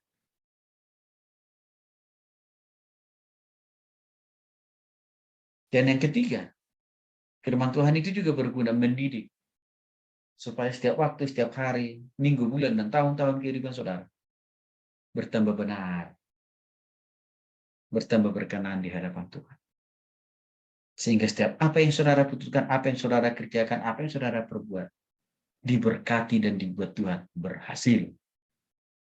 Itu gunanya, itu dampak dari membaca, merenungkan Al-Quran firman Tuhan. Jadi saudara, ya, kalau saudara seringkali salah mengambil keputusan, yang mengakibatkan salah bertindak pula, sehingga membawa kerugian demi kerugian, baik material dan juga dalam aspek-aspek yang lain. Itu tidak lain, tidak bukan diakibatkan karena saudara tidak konsisten membaca, merenungkan, dan melakukan firman Tuhan. Maka konsistenlah membaca, merenungkan, tapi lakukan. Maka janganlah apa yang saya ajarkan malam hari ini hanya sekedar menjadi informasi yang masuk kuping kanan, bablas kuping kiri. Tapi apa yang saudara dengar hari ini, hafal, ingat di dalam hati dan pikiran, lalu engkau lakukan hari ini juga. Artinya apa? Kalau ada dosa, jauhi.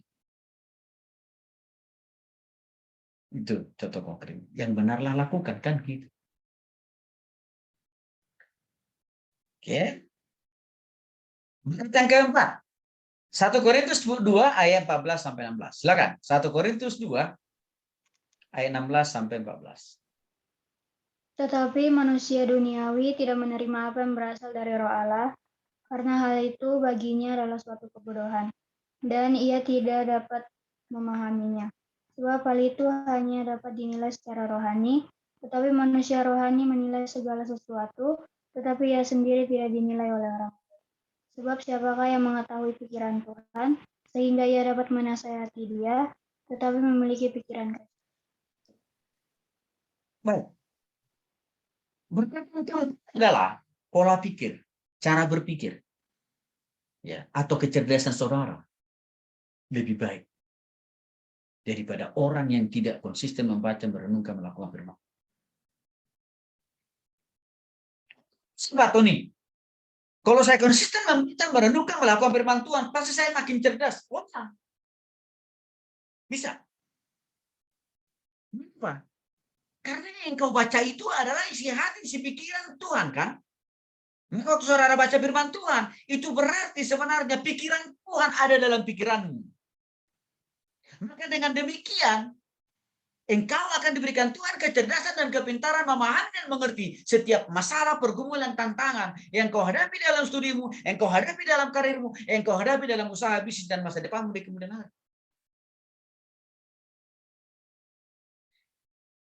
Itu sudah pasti.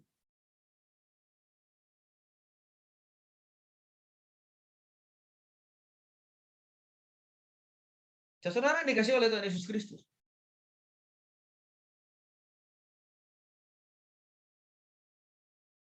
Ya. IQ saya itu tidak sampai seperti IQ-nya Albert Einstein. Tidak sampai. Tapi yang saya mau katakan kepada saudara, waktu saya selalu komitmen dan konsisten membaca firman Tuhan, sejak dari mahasiswa, itulah start awal saya melihat Tuhan tambahkan terus kepintaran dan kecerdasan, bahkan IQ yang makin lebih baik buat saya. Sehingga apa? Tuhan terus mampukan, Tuhan terus berikan saya kepintaran dan kecerdasan menyelesaikan semua program studi saya S1 4 tahun, S2 MA 1,5 tahun, berarti cuma 3 semester. S2 MPD saya, Master Pendidikan, hanya 1 semester. Doktor Ministri saya, S3-nya, hanya cuma 1,5 tahun, berarti 3 semester. Dan doktor teologi saya hanya 1 semester. Saudara hitung-hitung itu tidak sampai 10 tahun. Kurang lebih cuma 8 tahun. Lebih sedikit. Saya bisa menyelesaikan 1 S1, 2 S2, 2 S3.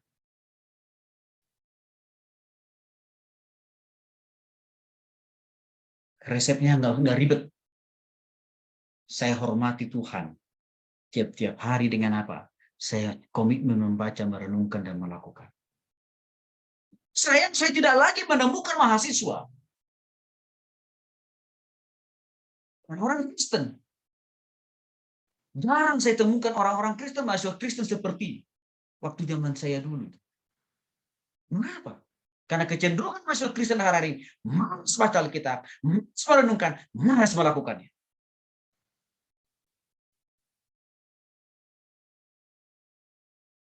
Makanya menjadi soal kenapa mahasiswa Kristen itu nggak selesai kuliahnya.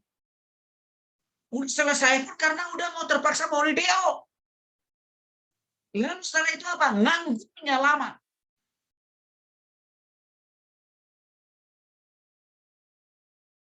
Karena tidak menghormati Tuhan.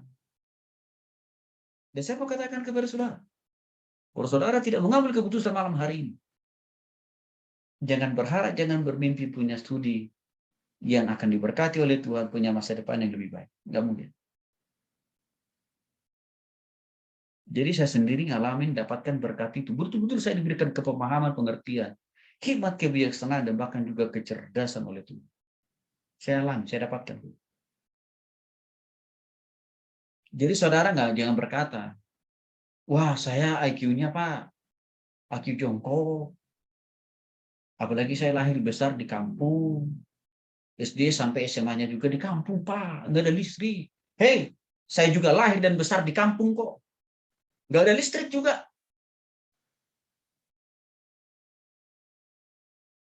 Tapi kunci suksesnya ada di Tuhan dan firman. Lakukan itu. Maka kalau ada orang mengatakan, Pak Tony kan beda dengan saya. Bedanya Tuhan kita sama kok. Mungkin di perbedaannya itu, dia memilih jalan malas kan, tidak lagi komitmen membaca, merenungkan firman Tuhan, melakukan firman Tuhan. Itu aja mungkin bedanya. Kalau saya enggak, saya cukup tahu diri. Saya butuh Tuhan, saya butuh hikmatnya, saya butuh kecerdasan dari Tuhan. Untuk saya dapatkan itu, saya sediakan waktu saya. Baca, renungkan, lakukan firman Tuhan. Maka saudara, rata-rata mahasiswa yang saya layani, waktu mereka konsisten membaca, merenungkan, dan melakukan firman Tuhan, itu IPK mereka cum laude. Cum laude. Dan orang tuanya bangga.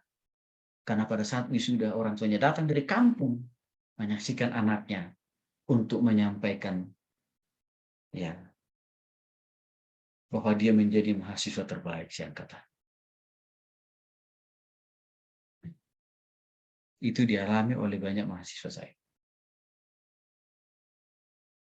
Saudara, kalau hanya sekedar sarjana, udah kebanyakan sarjana di Republik ini. Jadi kalau saudara berpikir hanya yang penting sarjana, sia-sia saudara kuliah. Karena sudah terlalu banyak sarjana di Republik ini dan mereka pengangguran. Dan kalau hanya sekedar mau jadi sarjana, berarti kan saudara tidak lebih daripada seperti mereka. Akan menambah jumlah pengangguran.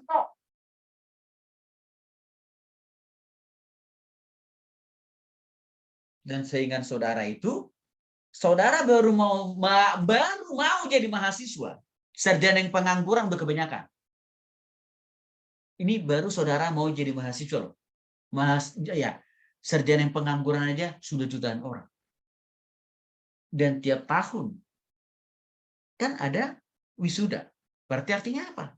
Potensi pengangguran juga bertambah. Waktu saudara mau wisuda, pengangguran sudah antri. Sarjana pengangguran sudah antri. Berat ya Pak Tony. Memang berat. Begitu engkau butuh Tuhan. Caranya gimana? Libatkan Tuhan dalam hidupmu hari-hari ini. Ambil komitmen, keputusan, baca, renungkan, lakukan firman Tuhan tiap hari. Maka saya sangat jarang menemukan mahasiswa saya yang saya layani, lama selesainya, nggak ada itu.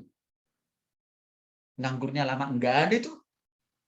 Karena saya kira firman Tuhan itu tidak pernah berbohong.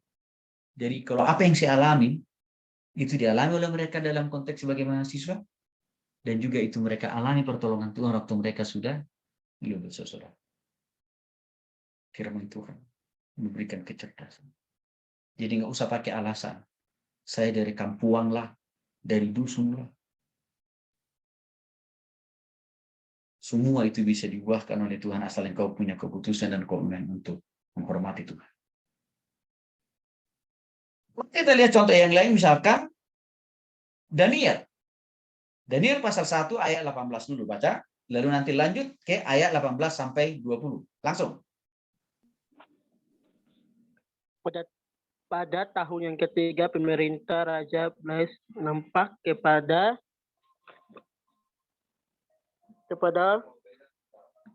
kepadaku Daniel suatu penglihatan sesudah yang tampak kepadaku dahulu itu. 18. Sementara ia bicara dengan aku, jatuhlah pingsanlah aku tergutuk ke tanah, tetapi ia menyentuh aku dan membuat aku berdiri kembali. 20 domba jantan yang kulihat itu dengan kedua tanduknya ialah raja-raja orang Media dan Persia. Oke, Daniel coba baca ulang lagi Daniel. Daniel pasal 1, Daniel yang baca lagi ya. Daniel pasal 1, ayat 8 dulu dah. Nanti lanjutkan ayat 18 sampai 20. Saya dulu berarti Pak. Ya.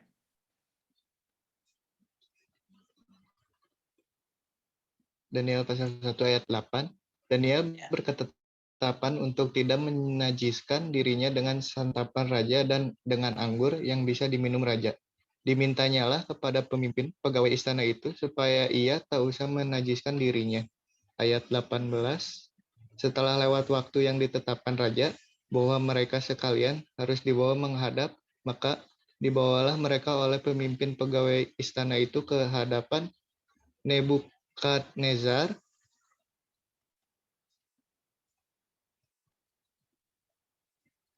Raja bercakap-cakap dengan mereka, dan di antara mereka sekalian itu tidak didapati yang setara dengan Daniel, Hananya, Misael, dan Azaria.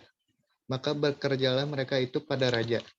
Dalam tiap-tiap hal yang memerlukan kebijaksanaan dan pengertian yang ditanyakan raja kepada mereka, didapatinya bahwa mereka 10 kali lebih cerdas daripada semua orang berilmu dan semua ahli jampi di seluruh kerajaannya. Berarti yang kelima, dari membaca, konsistensi dari membaca, merenungkan, melakukan firman Tuhan. Saudara yang dikasih oleh Tuhan Yesus Kristus, Daniel pasal 1 ayat 8 tadi jelas. Daniel berketetapan untuk tidak menajiskan dirinya dengan santapan raja dan dengan anggur yang biasa diminum raja. Daniel berketetapan untuk tidak menajiskan diri. Artinya apa? Daniel tidak mau kompromi dengan memakan dan meminum ya makanan atau anggur yang sudah terbiasa diminum oleh Raja Nebukadnezar. Kenapa? Karena makanan dan minuman yang dimakan atau diminum Raja Nebukadnezar itu sudah dipersembahkan kepada dewa-dewa. Artinya bukan kepada Tuhan Yesus kan. Maka karena Daniel tahu Tuhannya Raja Nebukadnezar dengan Tuhannya Daniel itu beda, maka Daniel tidak mau memakan makanan itu. Walaupun sebenarnya Daniel butuh banget makanan itu. Walaupun Daniel sebenarnya haus, walaupun Daniel sebenarnya lapar gitu. Tapi karena dia tahu makanan yang dimakan oleh raja itu adalah makanan yang sudah diberkati oleh setan dan iblis, Daniel tidak mau makan. Kenapa? Karena Daniel itu dicatat 3 kali sehari dia berdoa dan baca firman Tuhan. Setiap firman Tuhan yang dia baca itu, dengan cara apa? Dia menjauhi dosa. Dia menjauhi makanan yang sudah dipersembahkan kepada si setan atau iblis. Jadi di sini kita lihat hasil dari membaca merenungkan firman Tuhan itu di dalam diri Daniel, dia juga melakukannya dengan cara apa? Tidak mau memakan makanan seperti yang sudah dimakan oleh raja yang sudah terbiasa dipersembahkan kepada setan. Karena Daniel ini mahasiswa konteksnya pada waktu itu, maka ya tidak menajiskan diri. Ini juga sama dengan artinya. Teman-teman Daniel mahasiswa yang lain, seringkali mereka nyontek. Seringkali mereka copy paste dalam mengerjakan tugasnya. Tapi Daniel tidak mau nyontek. Itu artinya juga tidak mau menajiskan diri. Tidak mau copy paste dia. Tapi dia terus memakai akal dan pikiran yang sudah Tuhan kasih buatnya. Dan dia lebih banyak memilih membaca pelajarannya, menguasainya, memahaminya. Di sisi lain, sambil dia juga baca, renungkan, lakukan firman Tuhan. Ini yang menarik dari kehidupan Daniel. Jadi artinya, Daniel tidak kompromi dengan dosa dalam konteks sebagai mahasiswa. Lalu pertanyaannya, bagaimana dengan saudara? Kalau saudara konsisten membaca, merenungkan, lakukan firman Tuhan, harusnya firman yang saudara baca, firman yang saudara renungkan, lakukan dong. Dalam kehidupan sehari-hari. Dalam bentuk konkretnya, ya kalau saudara dikasih tugas kuis, jangan copy paste. Kalau saudara menghadapi ujian, nggak usah nyontek lah. Orang jelas-jelas sudah dikasih tahu ke pengumuman, tidak boleh nyontek. Tidak boleh kerjasama. Tapi yang terjadi apa? Nyontek kan? Copy paste kan? Itulah akibatnya. Jawaban saudara tidak benar. Outputnya, hasilnya, nilainya jelek.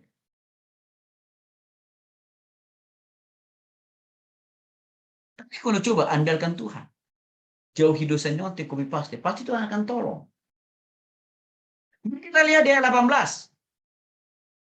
Ayat 18 ini bercerita, menjelaskan waktu Daniel sedang menghadapi sidang skripsi. Ayat 18 ini nih. Setelah lewat waktu yang telah ditetapkan raja bahwa mereka sekalian harus dibawa menghadap, maka dibawalah mereka oleh pemimpin pegawai istana itu ke hadapan Nebukadnezar. Raja bercakap-cakap dengan mereka, dan di antara mereka sekalian itu tidak didapati setara dengan Daniel, Hananya, Misael, dan Azaria. Maka bekerjalah mereka itu pada raja. Jadi, waktu tiba saatnya Daniel dan teman-temannya, ya saudara, ada 3 orang temannya di sini, Hananya, Misael, Azaria. Mereka di sidang skripsi ceritanya. Lalu Raja Nebukadnezar yang notabene pemilik kampus itu bertanya banyak hal kepada Daniel dan 3 orang temannya. Semua pertanyaan itu dapat disikat oleh Daniel dan teman-temannya, dapat dijawab dengan benar. Sehingga mereka dinyatakan lulus cum laude dari kampus Nebukadnezar. Hasilnya apa? Mereka langsung diterima bekerja di istana Raja Nebukadnezar. No pengangguran. No cari kerja lama-lama. Enggak ada. Apa yang mau saya katakan kepada saudara? Kalau engkau sungguh-sungguh mau diberkati oleh Tuhan dalam studimu, termasuk juga engkau mau lulus tepat pada waktunya, tidak pakai paket nganggur, ambil keputusan mulai malam hari ini. Ambil keputusan, sungguh-sungguh mau komitmen membaca, renungkan, lakukan firman. Itu juga yang saya alami, itu juga yang saya rasakan, yang saya seringkan tadi kepada saudara. Karena saya tahu Daniel bisa ditolong oleh Tuhan. Karena dia konsisten melakukan firman Tuhan, maka saya ambil pola dan cara Daniel. Dan dengan anugerah Tuhan, saya dapatkan hal yang sama.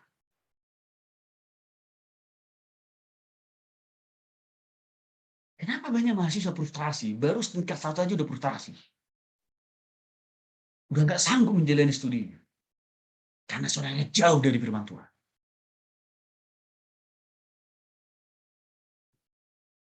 Jadi gampang. Bagaimana menghindari supaya tidak pengangguran? Gampang kok. Dari sekarang persiapkan dirimu. Ambil keputusan baca firman Tuhan. Itu yang saya lakukan. Dan betul saya ditolong oleh Tuhan. Itu yang dilakukan oleh Daniel. Dia nggak perlu pakai nganggur. Baru selesai di sidang dia. Langsung pemilik kampus juga kata, oke, engkau lulus dengan nilai cum laude. Dan hari ini juga saya terima engkau menjadi karyawanku di istanaku. Keren kan?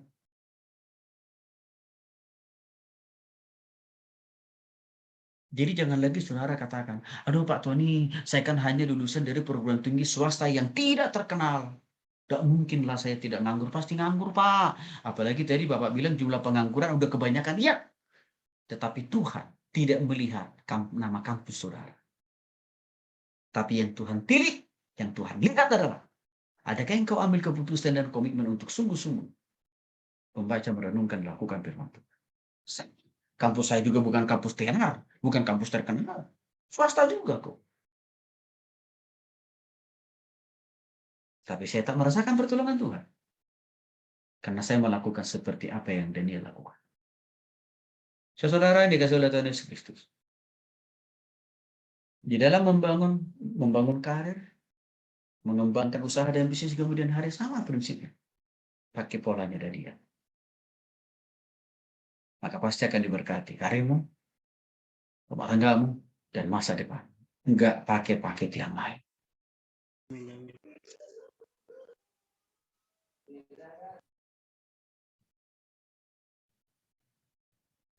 Pasti kesuksesan secara rohani, kesuksesan secara jasmani, kesuksesan dalam karir, kesuksesan dalam rumah tangga, kesuksesan dalam usaha dan bisnis. Itu pasti dekat dengan orang yang komitmen dan konsisten membaca, merenungkan, dan melakukan. Maka untuk itu kata Alkitab, apa yang kau tabur akan kau tuai.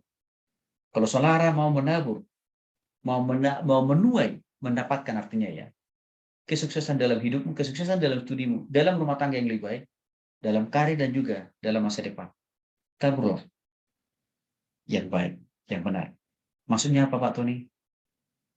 Konsisten membaca, renungkan, lakukan firman Tuhan.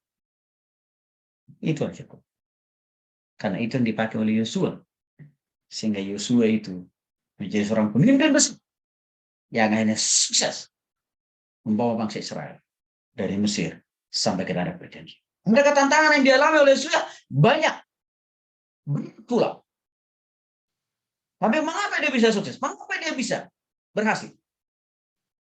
Karena dia konsisten membaca, merenungkan, dan melakukan firman Tuhan. Itu aja kok kuncinya. Isaac Newton. Pasti saudara pernah dengar namanya Isaac Newton. Isaac Newton adalah seorang ilmuwan tersohor sepanjang masa. Karena penemuannya yang amat dan luar biasa. Itu masih dirasakan, dialami, dipergunakan oleh semua orang dalam setiap zaman. Dia berhasil menemukan hukum gravitasi. Kalian anak teknik kan? Tahu hukum gravitasi kan? Keterlaluan kalau kau nggak tahu. Itu penemunya itu adalah Isaac Newton.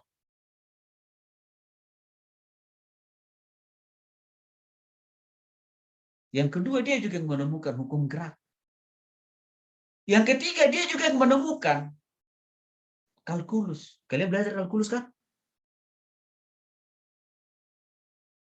Bahkan dia juga yang menemukan teleskop pantul, optik. Dan ini hasil penemuan dia ini sampai sekarang masih dipakai oleh semua orang di muka bumi ini. Mulai dari SD sampai perguruan tinggi termasuk saudara. Padahal Isaac Newton sudah puluhan tahun, ratusan tahun dia meninggal. Tapi karyanya bermanfaat, berguna bagi seluruh umat manusia sepanjang zaman. Saudara tahu apa kunci suksesnya Isaac Newton? Dikatakan begini. Alkitab benar-benar firman Tuhan yang berguna mengajar saya menjadi bertambah benar, mengevaluasi saya, sehingga saya tidak lagi melakukan tindakan keputusan yang salah. Tapi juga sekaligus dia bilang, mengubah totalitas pikir hidup saya, cara berpikir saya, dan menolong saya untuk selalu berpikir, bertindak, melakukan satunya dengan benar. Maka untuk itu dia bilang, saya konsisten setiap hari, menyediakan waktu, sebelum saya melakukan pekerjaan saya, sebelum saya melakukan penelitian, dan bahkan juga percobaan demi percobaan. Saya selalu mulai hari waktu hidup saya bersama dengan Tuhan, yaitu membaca, merenungkan, dan melakukan firman Tuhan. Dan akhirnya dia bilang, semua karya saya tadi adalah produk, adalah buah, adalah hasil, adalah berkat dari konsistensi saya membaca, merenungkan, melakukan firman Tuhan. Jadi jangan anggap enteng sama firman Tuhan.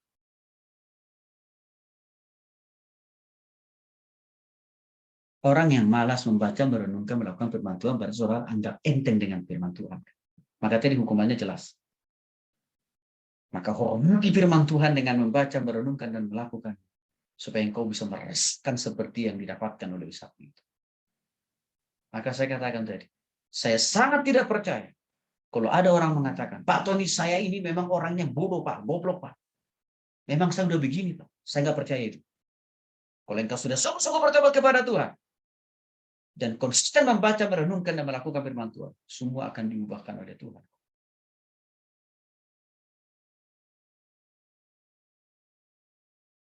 Bagaimana caranya Pak Tony memulai membaca, merenungkan, melakukan firman Tuhan? Simpel saja.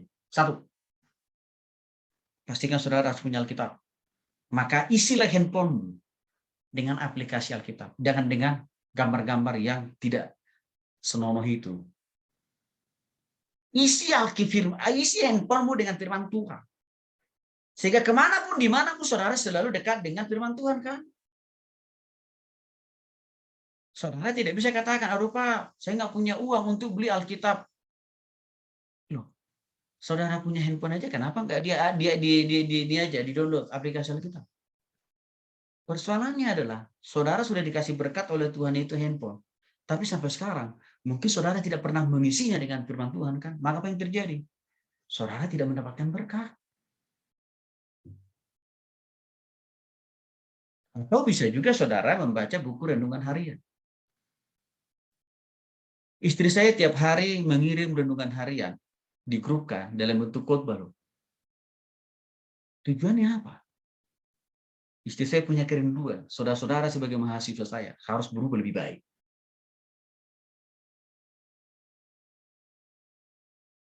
Ambil keputusan yang kedua. Ambil keputusan untuk konsisten membaca Alkitab. Jadi jangan hanya mau baca, mau ujian.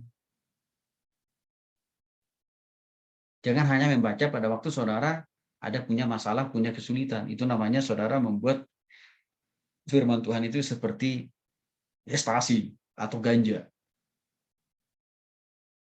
Tapi sebelum ada masalah, sebelum ada pergumulan itu datang, konsistenlah baca firman Tuhan. Ya. Ini bisa saudara lakukan pagi hari. Setelah saudara bangun.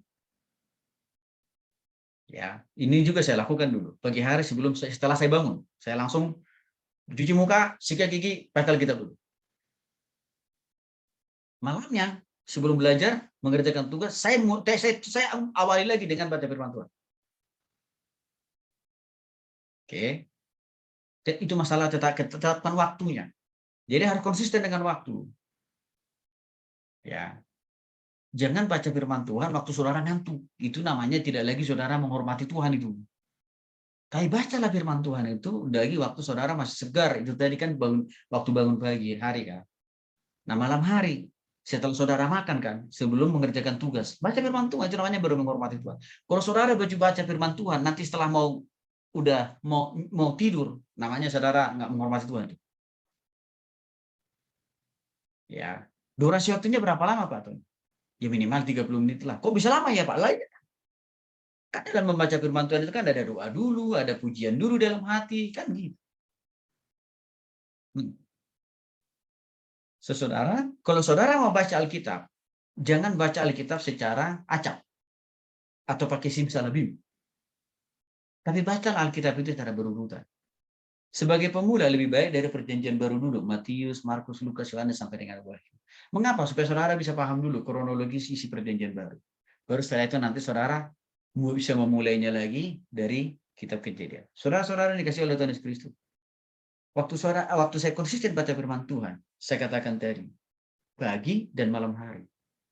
Saya sebagai mahasiswa S1, ya, saya sudah selesai membaca firman Tuhan dari Kejadian, Keluaran, Bilangan, sampai dengan Wahyu. Dalam 1 tahun, berarti kan 2 semester ya, saya bisa menyelesaikan pembacaan Alkitab itu 2 kali. Berarti kalau 8 semester, saudara bisa hitung sendiri. Dan itu saya katakan tadi, saya bersyukur saya mendapatkan berkat Tuhan, penyertaan Tuhan, hikmat dari Tuhan. Sampai hari ini saya dapatkan itu. Ya. Yang berikutnya, komitmenlah membacanya per pasal. Per pasal. Ya, jangan hanya cuma 1 ayat lah. 1 ayat kan udah selesai 1 detik. Per pasal, maka saya katakan tadi 30 menit. Itu pasti terisi tuh, habis bahkan kurang. Karena kenapa? Kadang-kadang 1 pasal kan bisa sampai 30 ayat. Kan gitu. Per pasal bacanya. Oke. Persiapannya mulai dari doa dulu. Berdoalah lebih dahulu supaya Tuhan berikan saudara pengertian dan hikmat membacakan firman itu. Yang kedua, persiapkan Alkitab saudara yang di handphone saudara. Secara berurutan bacalah mulai dari perjanjian baru. Ya, atau kalau ada renungan harian boleh. Atau misalkan ya, renungan harian yang dikirim oleh istri saya itu bisa saudara pakai kok itu jadi firman Tuhan untuk jadi bahan renungan buat saudara. Nah, kalau saudara pakai Alkitab, lebih baik saudara Alkitab yang hard copy ya. Siapkan buku catatan dan alat tulis jika saudara ingin mencatat hal yang penting di garis bawahi. Biasanya saya pakai dulu itu pakai stabilo saya. Kenapa perlu saya garis bawahi di Alkitab yang hard copy ya, yang dicetak oleh LAI? Karena yang saya garis bawahi itu berarti ayat itu menjadi hafalan buat saya hari itu. Sehingga apa? Itu akan mengingatkan saya, menguatkan saya waktu menghadapi pergumulan. Setelah selesai baca firman Tuhan, berdoa supaya Tuhan berikan kekuatan bagi saudara untuk melakukan firman itu. Ya. Nah, prosesnya ini contohnya. Ya, ini contohnya. Contoh lembaran hasil catatan perundungan firman Tuhan. Oke.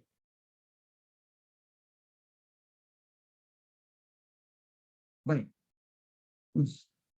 Saya berharap apa yang saya jelaskan malam hari ini menolong saudara untuk mulai bagaimana mengaplikasikan dan mengambil keputusan mulai malam hari ini untuk konsisten membaca, merenungkan, dan melakukan firman Tuhan. Mari kita berdoa dulu. Bapa dalam surga, terima kasih firman-Mu sudah disampaikan, kebenaran-Mu sudah dinyatakan. Biarlah Roh Kudus yang berikan pemahaman, pengertian yang makin bertambah dalam, makin bertambah luas kepada saudara ini, dan Roh Kudus yang sama juga memampukan menguatkan mereka untuk mau mengambil komitmen dan keputusan mulai malam hari ini untuk lebih setia lagi menghormati Tuhan dengan juga membaca, merenungkan, dan melakukan firman Tuhan. Saudara yang dikasih oleh Tuhan Yesus, saudara sudah mendengarkan mengapa kita penting membaca, merenungkan, dan melakukan firman Tuhan. Saudara juga sudah mendengarkan apa manfaat, ada apa berkat dari membaca, merenungkan, dan melakukan firman Tuhan. Tadi kalau saudara perhatikan, banyak janji Tuhan, banyak berkat Tuhan, banyak mujizat Tuhan yang saudara akan dapatkan di masa muda saudara ini, dan juga dalam masa depan karir, rumah tangga, atau hidup saudara di kemudian hari di surga pun sudah Tuhan siapkan buat saudara. Maka untuk itu, saya berikan kesempatan kepada saudara. Berdoa secara pribadi deh, dan katakan kepada Tuhan di dalam hatimu saja. Tuhan Yesus, saya mengerti. Saya paham firman Tuhan yang sudah dijelaskan hari ini. Dan saya mau mengambil komitmen dan keputusan untuk mau terus konsisten. Membaca, merenungkan, dan melakukan firman Tuhan itu, Tuhan. Mampukan dan kuatkan saya, Tuhan. Bapa dalam surga, Engkau dengar dua saudara-saudara ini, mampukan mereka, kuatkan mereka, dan Tuhan berkatilah mereka untuk boleh setia membaca, merenungkan, dan melakukan firman-Mu dalam kehidupan mereka mulai hari ini sampai selama-lamanya. Haleluya. Amin.